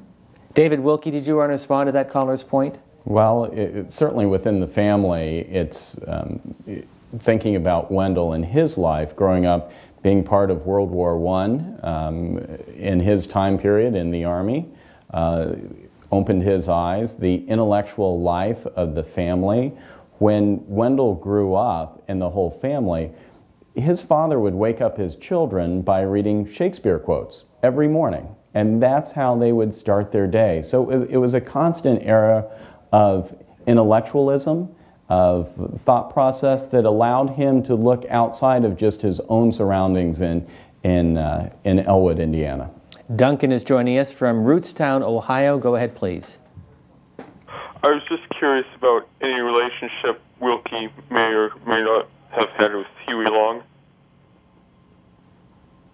Are you familiar with that? I know that he defended Huey Long from criticisms and even governmental charges against him. As Willkie defended, we haven't talked about this, Willkie defended all sorts of individuals who were unpopular. He defended American Nazis, he defended American communists. Again, this is his kind of liberalism. The freedom of speech, the freedom of thought, the right to be an American and hold many, many different kinds of views, very different from his own views. He was, in my judgment, a great hero and a great patriot in that regard. Born in 1892, and David Willkie, how did your grandfather pass away at the age of 52? Well, he had a series of heart attacks at the end of his life. Certainly the living at the time, he was a workaholic. He just never stopped.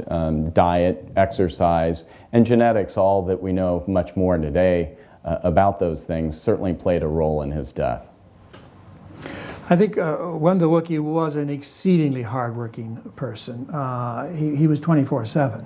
He also lived hard. He smoked heavily. I've seen pictures of him with Camel cigarettes on the desk, and we know what kind of coffin nails those are. He drank heavily, especially in his later years.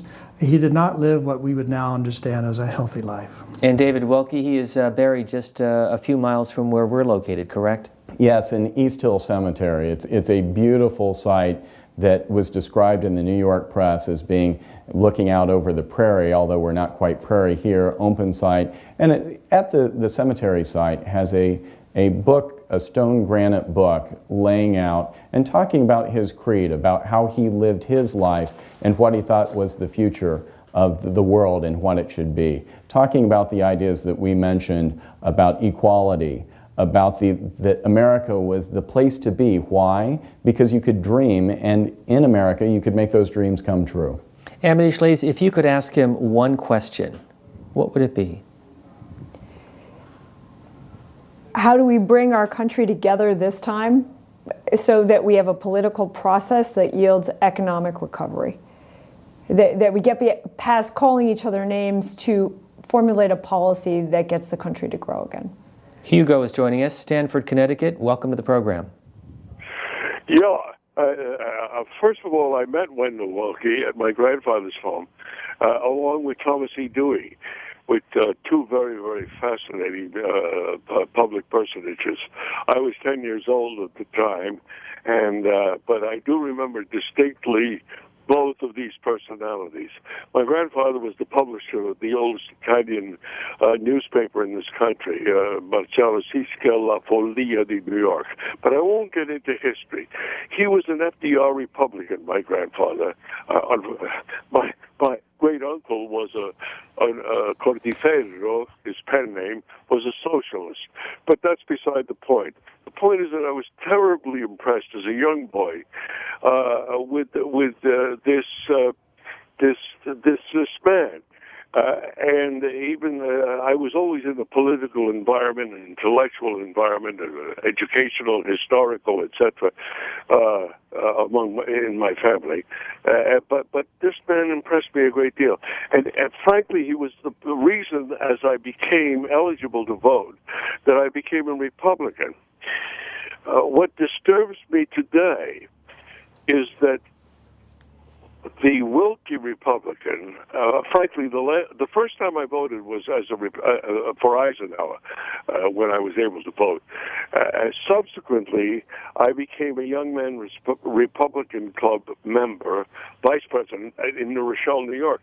And then subsequent to that, out of disillusionment, I lost my contact with the Republican Party.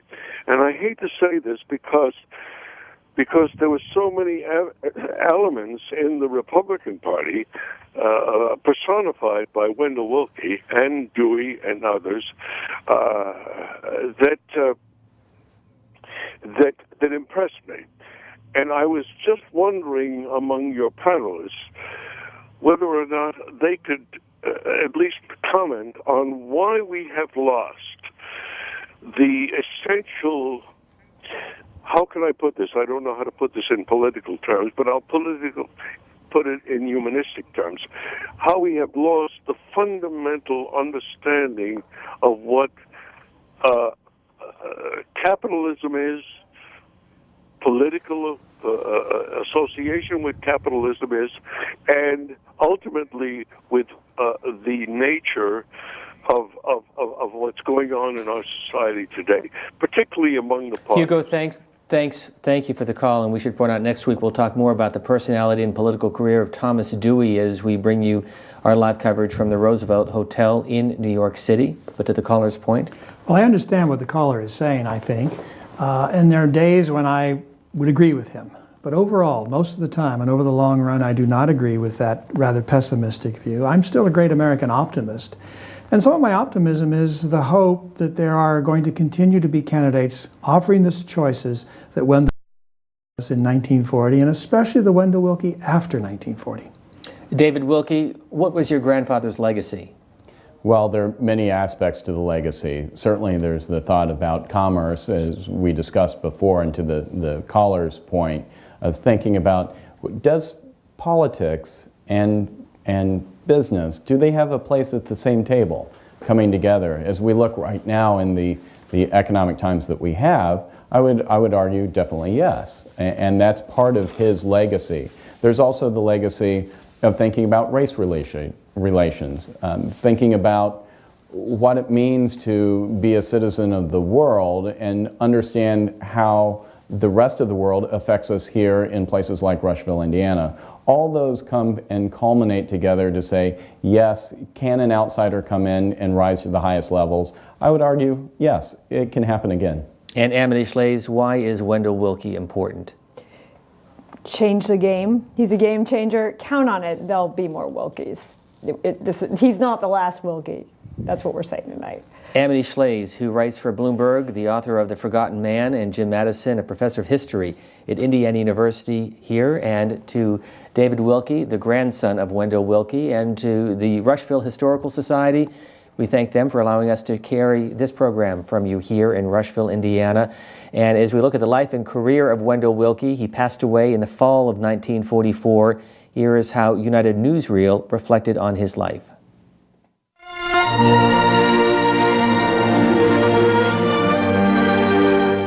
Wendell L. Willkie, Republican candidate for the presidency of the United States in the election of 1940, taken suddenly at the height of his vigor at 52. Nominated by popular acclaim in a phenomenal overnight rise to political eminence, Wendell Willkie won the admiration of all his countrymen for his energy, honesty, and forthright courage.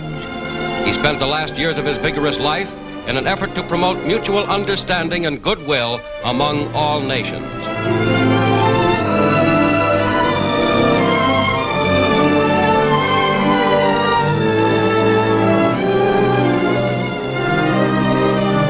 He talked with Churchill in London and shared experiences with Britain's average folk.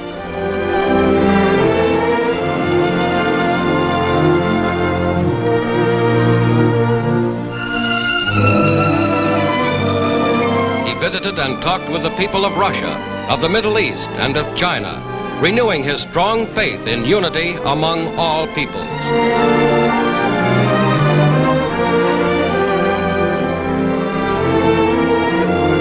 A great American and world citizen who will be sorely missed in the critical years ahead.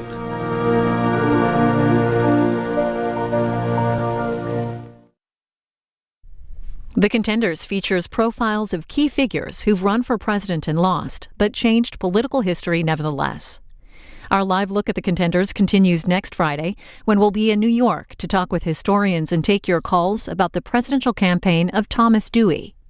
The series airs live every Friday night at 8 p.m. Eastern through December 9th here on C-SPAN.